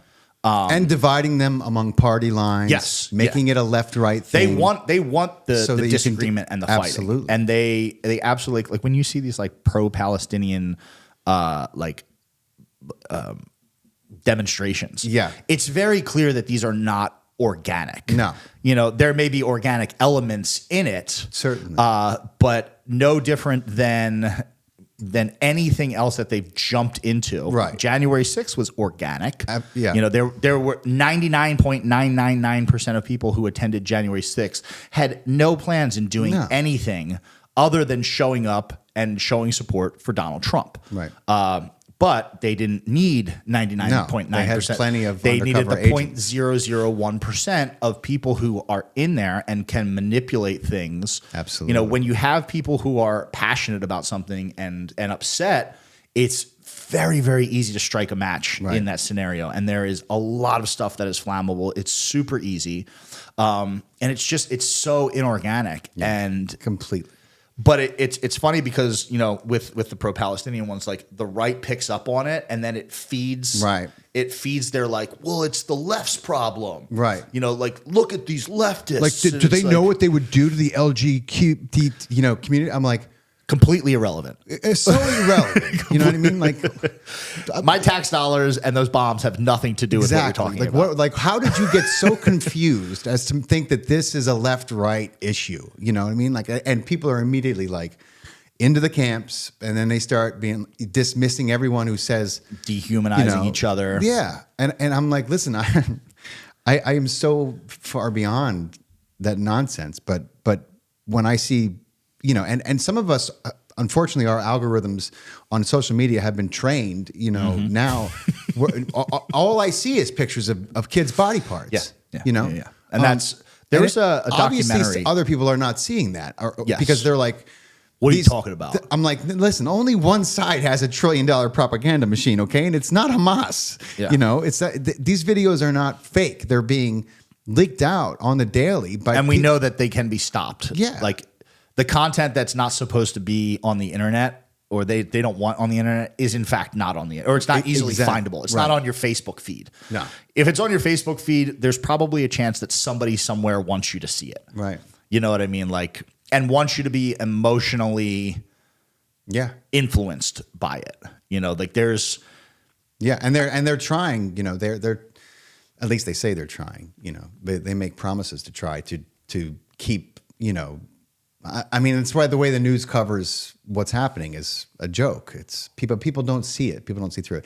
Anyway, my whole point with this was I was so impressed and like man, whatever Ian has been through, he has honed his intuition because he sees through this bullshit, man. Like, you know, I've done a ton of research which supports, you know, but most people have not done the amount of fucking insane rabbit holes I've gone down. Yeah. But I was just like, yes. I was like, oh shit, Ian, we're in trouble because, you know, immediately people were attacking you. They were attacking me. And I was like, I feel you, man. You know, but you were once again like saying the same things that were coming out of my mouth. So I know that you, and the reason why I bring this up is because you did run for Congress, you know, and you learned something that I think most people really don't realize the power that Israel exerts over our Congress through AIPAC, and it's a and various other organizations as well. AIPAC is the head or one of many heads, but it's the most prominent. But yeah, I mean it's just using just take the emotion out of it, take all of the rhetoric, take the God's chosen, the greatest ally. Right. Take all of that stuff out, everything that is emotionally tied to it, and look at it, you know, from the perspective of what's best for us, right? And America, and your family and my family. That's right. Right now, right here. Yes, you know. Right now. Yeah, not talking about oil reserve or the fucking Armageddon or the rapture. Yes, or, you know. Yeah, no. What's going on around you, and how much of your money is going somewhere else, right? You know, and. For me, that's what's most important. And I think that's really what's most important for most people. Yeah. Whether they're like, that's at the front of their mind or not, but it needs to be. And once you look at it, it's all the same levers that wind up being pulled. You know, the same way that they emotionally trap you, and the same like cogs in the system. Like if it's on the news, chances are it's meant to piss you off. You're right. Like whichever one you're watching. Like really, there's not a good one. You know what's fun? Go ahead and put CNN on next to Fox News. Yeah. And go ahead and mind fuck yourself all day. Because it's literally it's creating two different realities for people. Completely. And you know, my biggest issue with the right, because I do identify as right leaning in politics. I don't identify as conservative. I don't identify as mainstream, but I'm much more right leaning than I am left.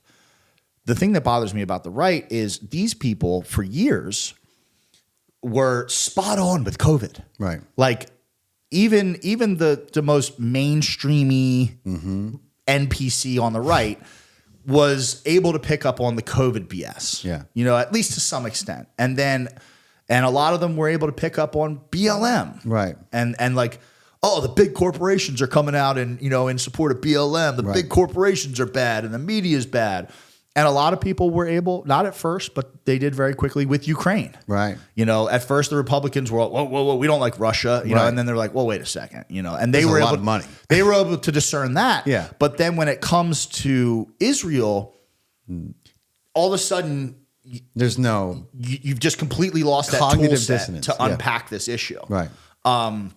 And there's just the intellectual dishonesty is wild. And these are people that claim, you know, the slogan of the mainstream right is, you know, facts, not feelings. And it's like, really?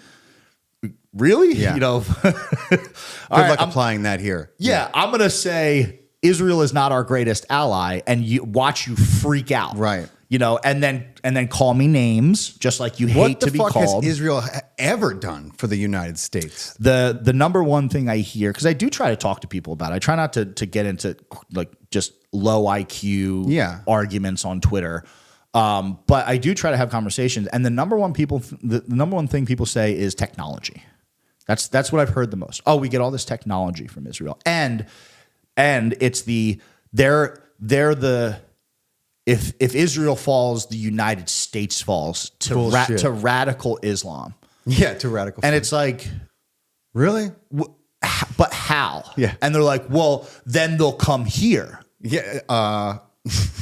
Let them come. Well, first of all, why wouldn't who's stopping them right now? Right. Oh, they're not coming because we have the security measures for it, right? Because that's what you're assuming. Right. Okay, so do those security measures fail if somehow we don't send money to Israel? And they it's really a lot of mental gymnastics. They'll short circuit, and then it's just name calling. Right. It's anti-Semitism. You're an anti-Semite. And it's like, no, I'm not. I mean, you can try that, Right. but I remember you used to cry when people called you racist for quoting black crime statistics. Right. You know, and you were so facts. You know, Ben Shapiro is my favorite with that. Yeah. You know, this man will openly criticize, and for good reason. Yeah. Issues with the black community. Yeah. You know, and they're fair. They're based on facts. He's talking about crime statistics. He'll rattle those off all day. You start. Oh, forget about rattling off historic events. Right. With Israel, you say something like the USS Liberty. You know, you say something like what was their whole thing in Egypt? Which one? They one of their first false flags. They were trying to bomb a U.S. embassy to draw us in the. Was that the Levant affair? I don't know. I think that was the Levant affair. There's so much of it. You name those same facts, and they do the same exact thing that they for years they have criticized the left on. They have made fun of the left on, and it's you're doing that right now, and you can't even see it, and you refuse to see it, right? And with me, with a lot of the right, I think that they know. Right. I think that they're okay with that because they're in the in. Right. They're part of that crowd, you know, especially the political influencers. Yeah. You know, these people toe the line on these issues. They get invited to Mar-a-Lago. They go to all the events. Right. They can sell their merch. Part of that is being okay with whatever Israel wants to do. Yeah, and they'll turn a blind eye to it. And whether they do it consciously or unconsciously, you know, I said this last night, like the number one commie tactic is to dehumanize the other person. You know, they dehumanized Christians for years, you know, in the early Bolshevik revolution. Oh, yeah. That's like the number one tactic is like these people are so therefore we can genocide them essentially. Right. You know, and you hear it. You have to. They say, oh, well, you know, kill them all. Kill the women and children? Yeah. Kill the women and children? Yeah. Yeah, they're terrorists too. They're Hamas. No, I don't think they are. I don't. I'm gonna bet that they're not. And people don't know the history. They don't understand how Hamas was placed, you know, and put and propped up, and then, you know, made sure that their survival as the dominant authority figure would remain. You know, and that was all very methodical. Israel has only ever increased its borders through acts of war. Most of them, every single time. Most of them they orchestrated and made sure that, you know, popped off so that they could continue to expand. And this is exactly what October 7th was. No more, no less. It was a long-standing plan. My biggest issue with it is, you know what? I don't want to police the world. No. You know, I'm less interested in stopping Israel than I am in Americans not being a part of it. Absolutely. Because I watched after 9/11, I watched a lot of my peers go off and proudly serve their country, and God bless them for doing that. But they were lied to. Oh, yeah. That's the reality of the situation, is that another generation of our men and women were lied to about another conflict that we didn't need to take part in. And those men, not all of them, but a lot of them come home broken. Very broken. Broken or in a box. Right. And I know a lot of these men, and they're great men. They're awesome. They are everything that you want in a society full of men. They are strong, they are brave, they are courageous, they're ready to do the right thing, but they're being lied to. Yeah. And then when they're done, they come home and the damage reverberates throughout American society. Because a lot of these men struggle just being dads, being husbands.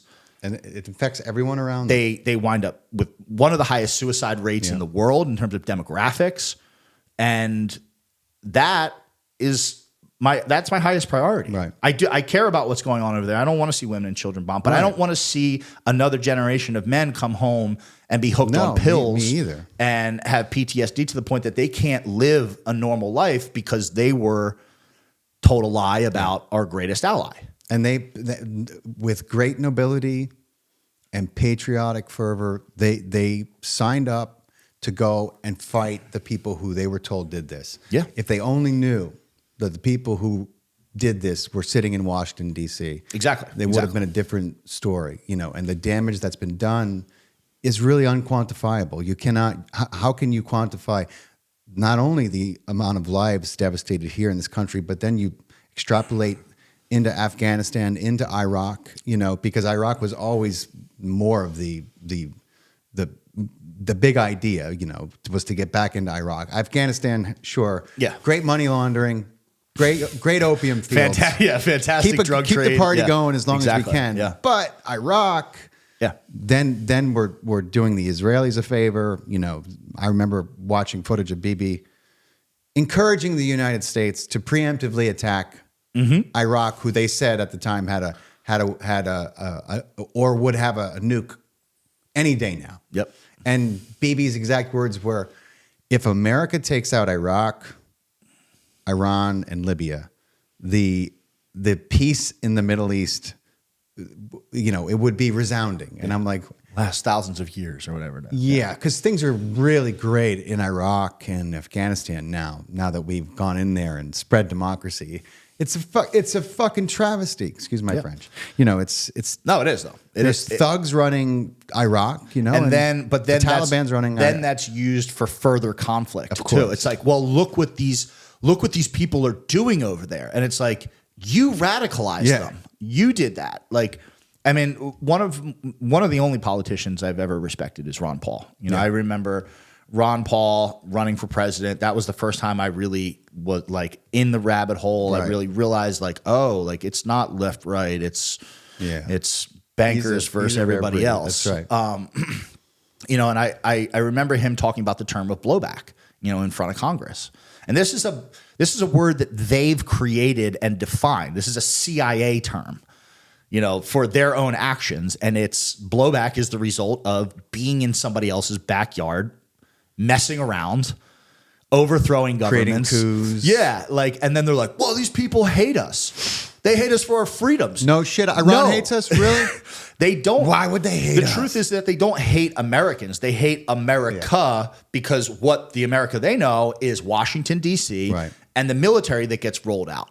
These people don't hate. They don't wake up and go, "Man, I'm so pissed that those people have capitalism and they have the right to free speech." They may not agree with it culturally, but they don't wake up and go, "I want to give my life to destroying American freedoms."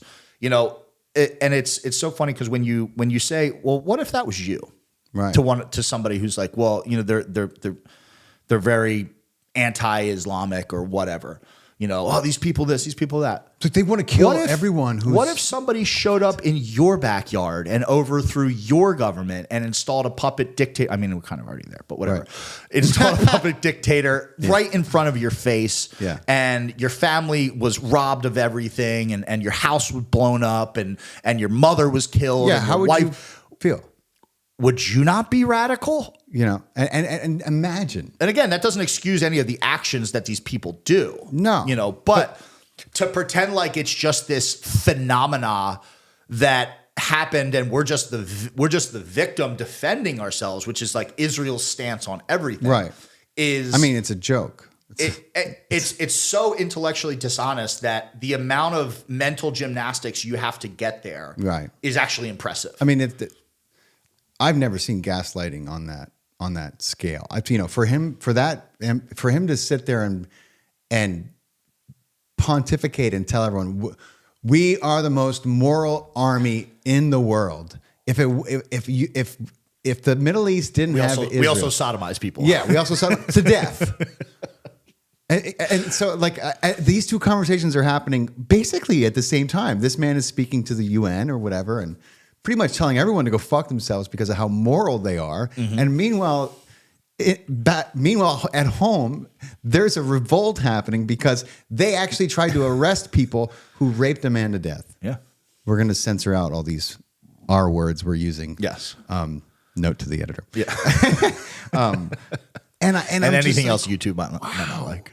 And then Americans are they're so quick to cheerlead Israel and well, why don't they return the hostages? I was like, no, we're not going to have this conversation about hostages. You just have no idea what you're talking about. You know, I'm not saying there wasn't hostages taken, but I'm saying there's been hostages taken on both sides. That's right. There's hundreds and thousands of people who have been taken. Again, that's been not going on a long that's time. not to say like, oh, I don't care about that, but if we genuinely want to fix the problem, we genuinely have to look at the situation. Right. You have to understand the history of the area. You have to understand that this plot of land was essentially taken. And hey, fine. If you're like that, you're like that. Right.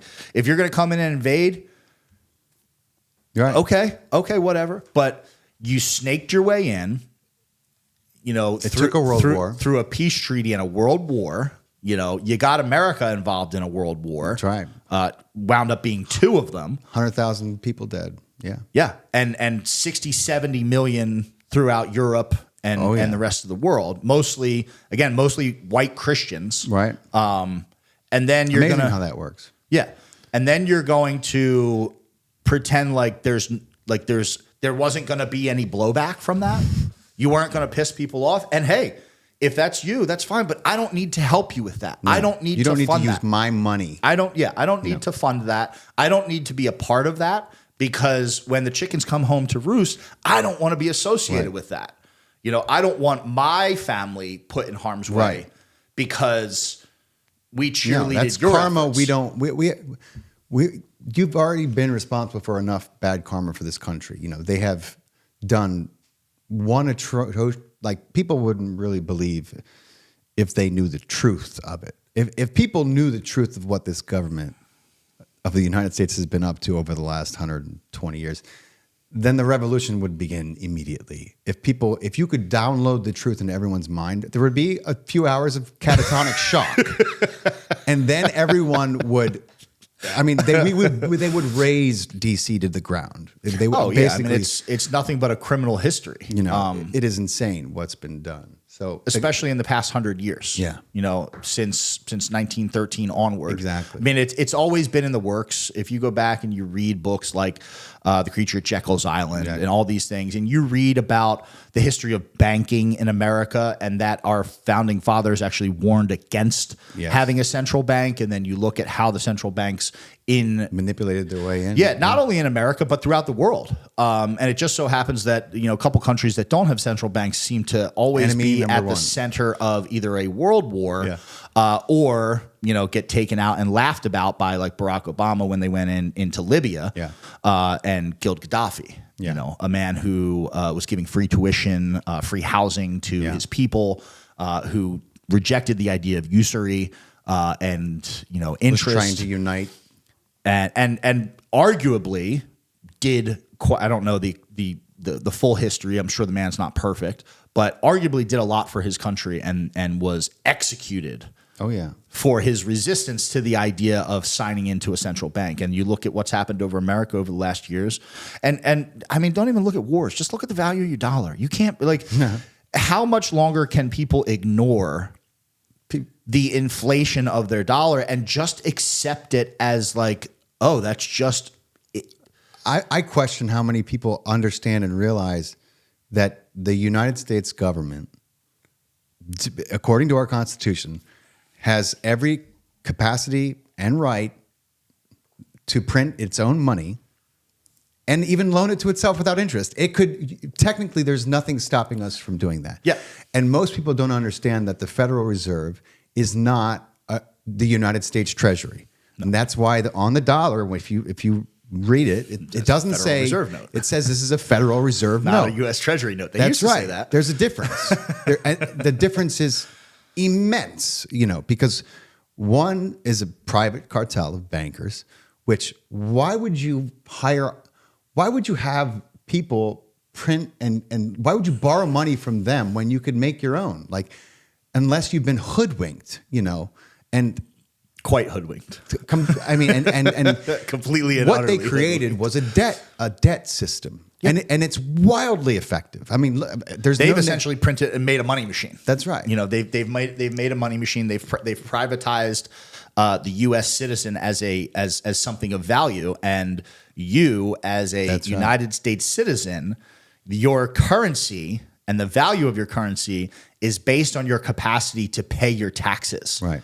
And pay this essentially now is what is I think I just read something the other day. The interest is like $1 billion a day on the fucking debt. Yeah. So again, going back to those numbers that we were talking about, $1 billion a day of interest. I mean, for anybody at home who's suffering under it, like somebody like me who bought a house at 7.5% interest, you understand that concept personally.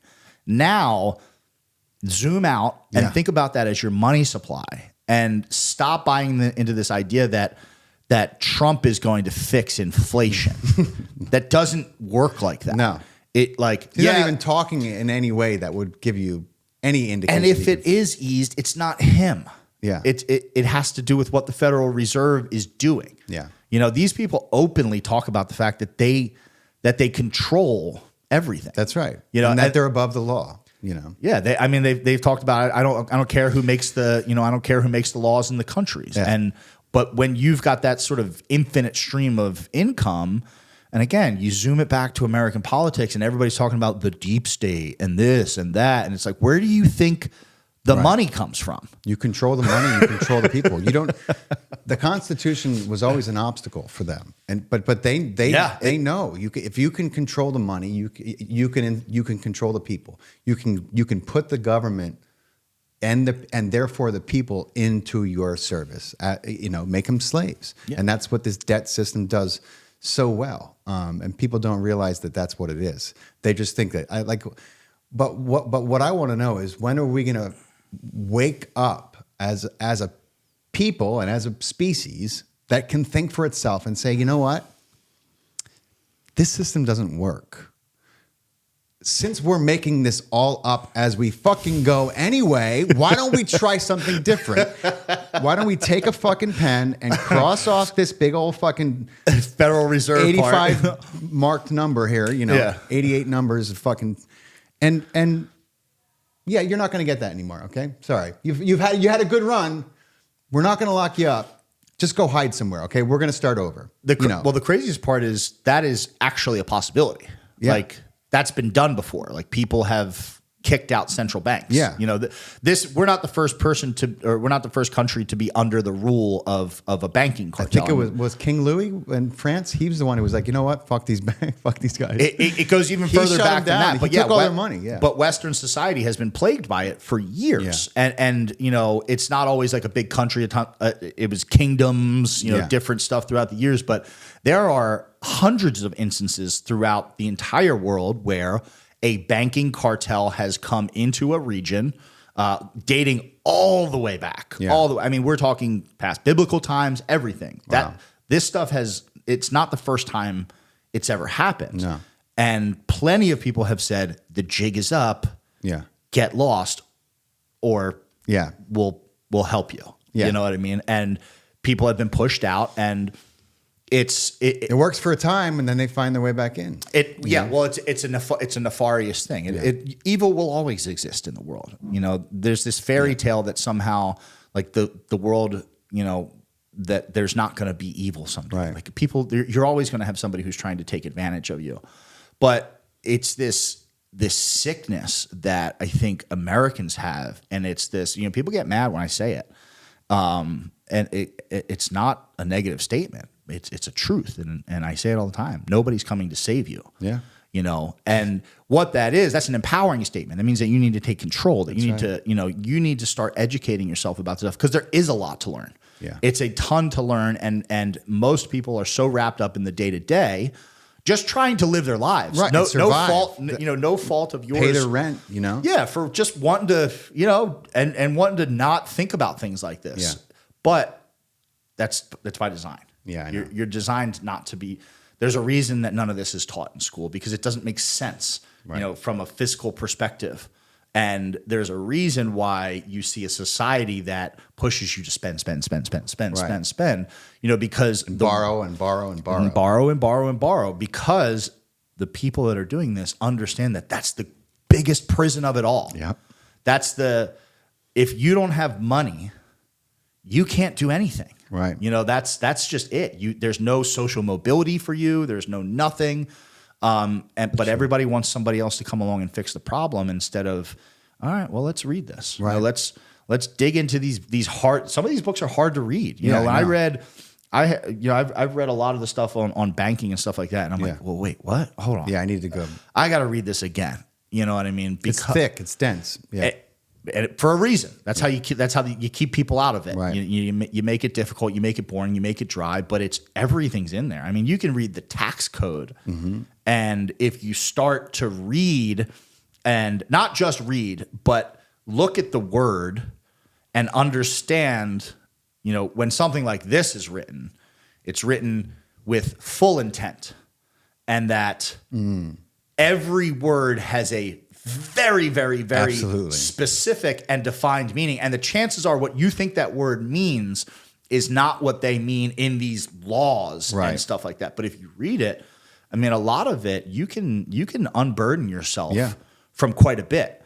And there's remedy beyond that. Again, it's not easy to do. And it's not easy to then live, but you can. There are ways to break your contract. But if more people even just started with the basics and started to understand it and talk about it, instead of playing into the political left-right thing where like a president is going to fix it, and just face the elephant in the room. Right. Your country's been hijacked. Totally. Like, stop living the American dream is a total mirage right now.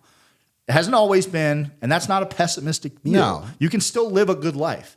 But don't believe the lie that you're sold to, that's like this big manufactured lie.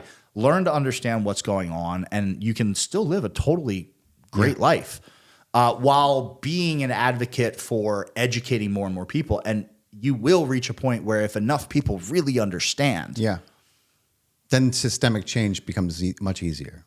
Much easier. Much easier. It's much easier to go up against the system when you're 100,000 strong than when you're one strong. And every person that stands with you takes some of the blow. Yeah, and carries some of the weight. Exactly.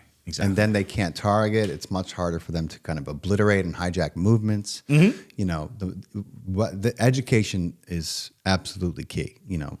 People are like, well, and I was like, you're never gonna You'd have to raise a whole crop of kids and make them impervious to corruption in order to change the way things are through government. Yes, absolutely. And whereas the other side works like that, they raise their little psychopaths, indoctrinate them into the belief that, because they were born with this last name and they already rule most of the world, they're not to think of other people like they think of our family. That's basically an entirely different set of rules apply.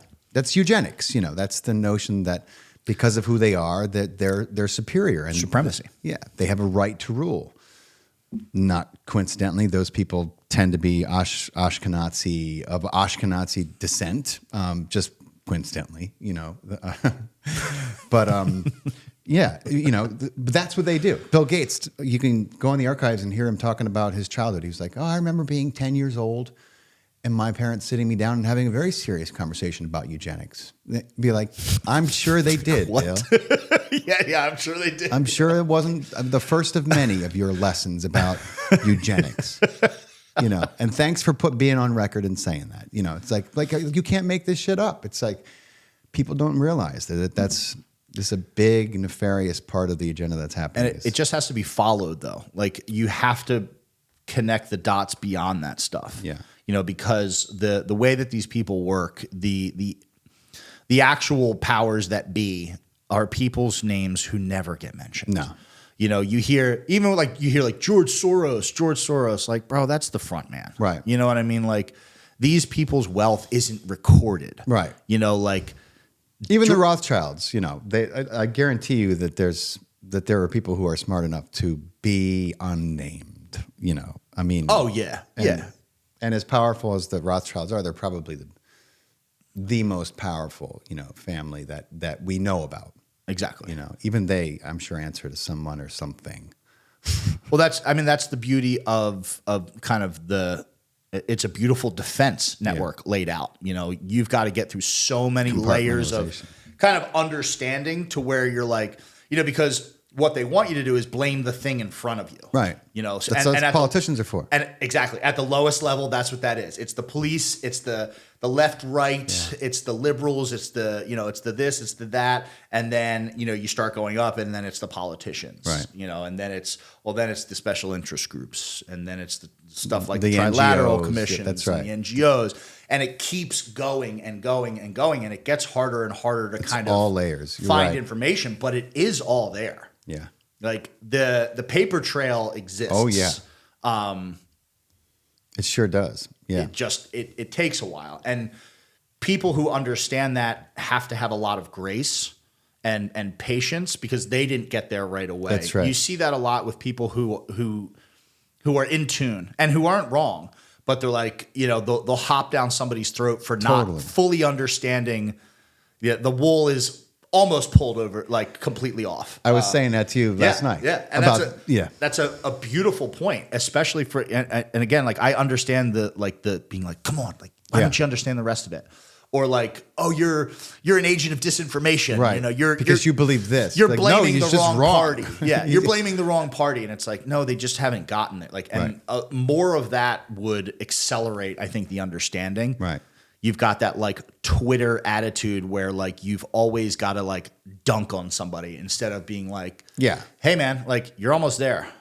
Right. Why don't you go look Keep going. This? Yeah, go look at this too. Like you're on the right track, but I just go check this out and DM me if you have any questions. Let's talk instead about of hurling insults and epitaphs and accusing him of being a government show. I'm like, why not? Like this world is. And there's certain people who have big platforms and they get jumped on because they won't say like they're getting there, but they've got to be careful. Censorship is a big thing. Hey, YouTube. Yeah. And you do have to you have to really, be careful. And, you can't expect somebody to just open their eyes and see everything all at once. No. You've got to kind of give them digestible bits. That's the way the mind works. Yeah, exactly. That's the way anything works. Like you don't start with calculus. No, you'll never get anyone to cross the bridge. Solve this log equation. It's got to be one step at a time. You really got to lead them, and that's a fact. You're not gonna. You try to hit someone with the accumulation of what you've learned. They're gonna be like, you're scaring me. You wind up looking like I've had it said to me. One of my favorite me. memes like, okay, is let me just take the it back. Always Sunny in Philadelphia meme where he's like at the chalkboard and he's got all the lines connected. That's what you wind up looking like. You're like, no, it's exactly. You're like, you're unhinged. I'm like, to you. Yes. To you. I'm not wrong. I can see why you would say that, but let me back up a little bit and tell you where I'm coming from. But man, tell me about what's it called? Rules for Rebellion. Tell me what that's about. And so, Rules for Rebellion is a chapter in the book.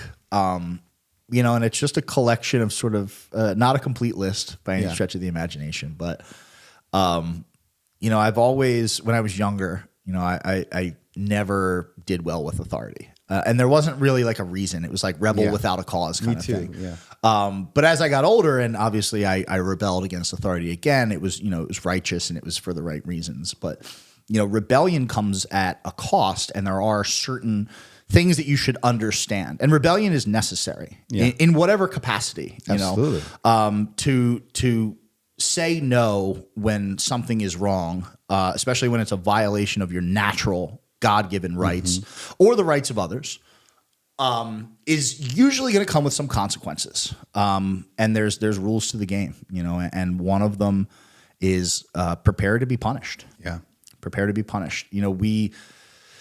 We live, despite things being wrong in the world, most of us live pretty comfortable lives. And when you stand up for the right thing, chances are the people that are doing the wrong thing are going to go to great lengths to dissuade you from doing it.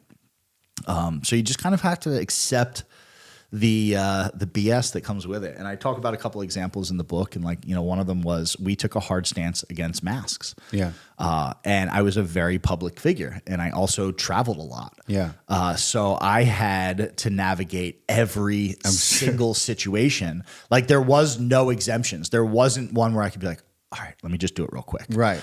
Because if I would have been caught, it would have been like, he's a fraud. He only wants to do it because of his gym. He's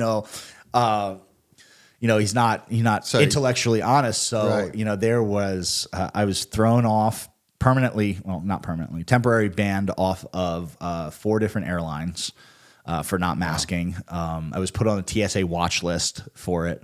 So every time I would go to TSA, I would get what's called quad S's. Which is you're not quite on the terrorist watch list, but you're like on the almost there. You're working your way towards. Yeah, you're like undergrad in the school of radical domestic terrorism. And I was put on this list, so every time I would get to the airport, the TSA would be waiting for me at the front gate. Wow. And my ticket would have quad S's on it, and I wasn't allowed to check in. So I always have to go to the counter. Right. And there'd be TSA waiting, and they would lead me through the airport. Bring me to my own line, like in front of everybody. Bring me to my own line. And again, I did this without masks. Right. I fought and kicked and finally got them, most of them, to let me through. Right. But there were times when I didn't also, and had to rent a car. So just like you're not allowed. Yeah. Yeah. I mean, the Newark International would not let me through. I'm sure, yeah. No matter how big of a stink I made, no matter how much I resisted it. So like I had to grab a car and go to Michigan because I had to be there like the next morning. So there's baggage that comes along with that rebellion. Repercussions. And you have to go into that knowing it and just be okay with it. Right. And that, like, if you can do that, it'll take you so far. Yeah. Like, it's not fair, but you don't focus on that. It's unpleasant, but you don't focus on that. Because, like, these are the little obstacles they'll put in your way for you to even start. Right. And those obstacles are there for a reason. So it means that you're doing something right. Like if you're rebelling and nobody's stopping you, like you might want to check what rebellion you're involved in. So that was the main one. Because everybody, I think people like make it a harder thing than it is. Yeah. They overcomplicate it to the point that they just ultimately don't take action. Right. Because it's the what ifs and the this and the that. And it's like, no, man, you just make your decision and you go knowing that, like, in your heart and in front of God, you've made the right decision. There's great power in that, my friend. There's the universe moves when you make such a strong decision and commit to it, knowing that whatever storm comes your way, you're going to ride it out. Yeah. When you have that kind of, I don't know what to call it. It's amazing to me what happens, and the way that reality starts to shift to get out of your way or put things in your way that you're going to have to get through. You know, but one way or the other, you're going forward. Staying true to yourself. Yeah, it's an amazing experience. Incredibly powerful feeling. Yeah. Like when you're. And some of the other rules is like you're going to lose some friends. Yeah. Like you're going to make people uncomfortable. And you just have to accept what comes. Like there may be people that you never talk to ever again who you didn't know or you didn't want to lose that relationship. You liked that person, outside of the disagreement you guys may have about whatever. But you may lose that forever. Yeah. I lost a lot of friends like that. Yeah, exactly. You know, I think everybody's kind of experienced that to some degree over Yeah. the last couple of years. But yeah, but it's we overcomplicate it, and once you kind of like take that first step, you realize like when all those things come at you, right? Like, and you'll be criticized as well. You'll be criticized by strangers. That's another rule. Like, like I woke up the second day of when we opened the gym to like news stories about my past. Oh boy. And it's like, that was something I was always open about too. Like I spoke at schools, I spoke around prom season, and I went to like 20 some different schools. Like, warned people like, hey, young kids, like, hey, this is what happened to me. I thought I was invincible too, and I've never collected money for that. I've always been, I wrote about it in all of my college newspapers, Right. Always shared the story, and people in my life accepted me. Yeah.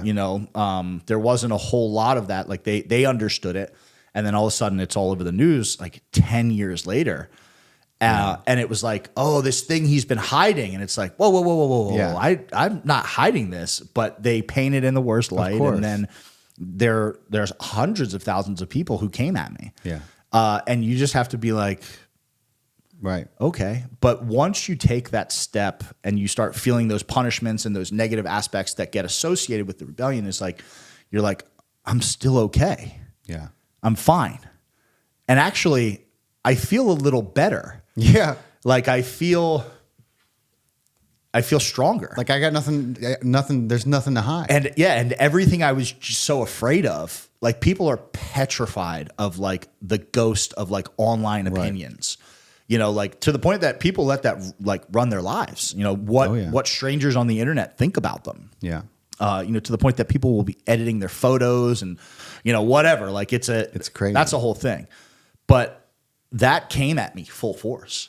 And I just remember there being like, oh my, wow. Yeah. Like, holy crap. But like after it all settled, like I was like, yeah, I'm here and I'm I'm fine. Yeah. And then like the gym's still open and people are still smiling over there away from this portal I'm looking into.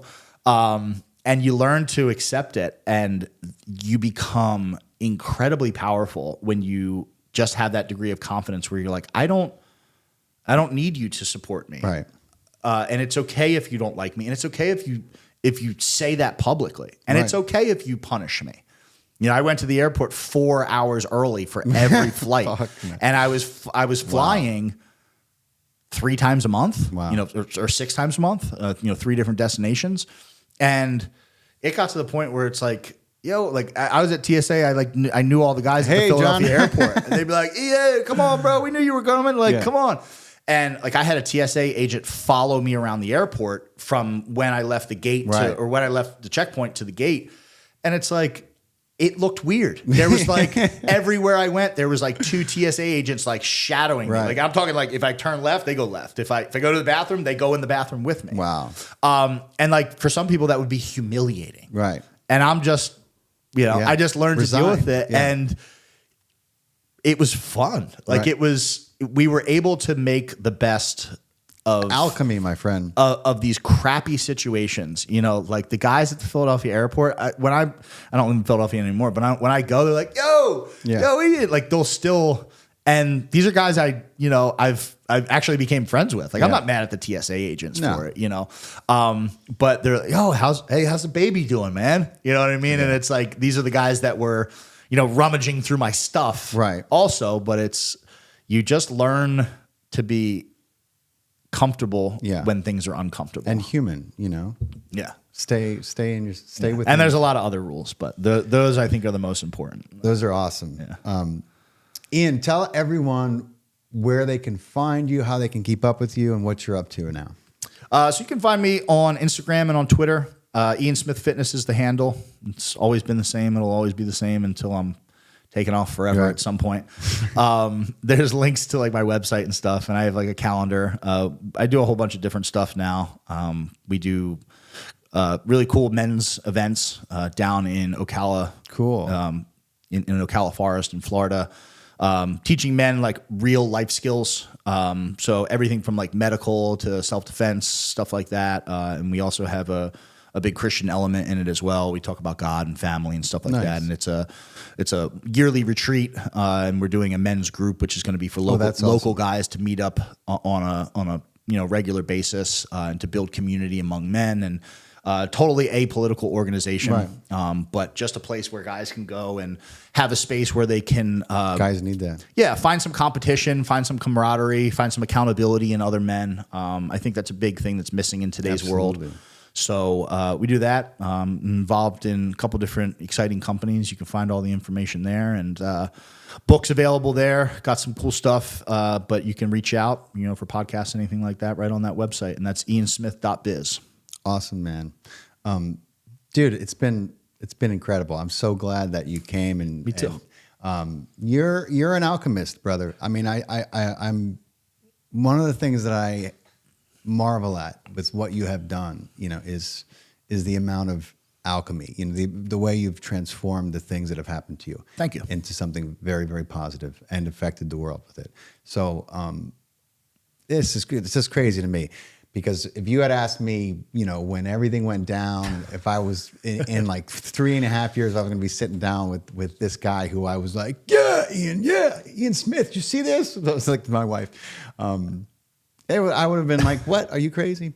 But life is remarkable that way. It is. It's crazy. And it's, the things that I did are just something another regular guy did that just happened to be the right thing at the right time. And, like everybody's got that in them. Everybody's got that capacity to make the right choice in a difficult situation and change the world, and Absolutely. you're going to need help along the way. So be nice to people. Yeah.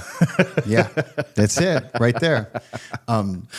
So everyone, if you're listening on YouTube, please don't forget to hit the subscribe button. We know that like 75% of the people who are listening to our podcast are not subscribing.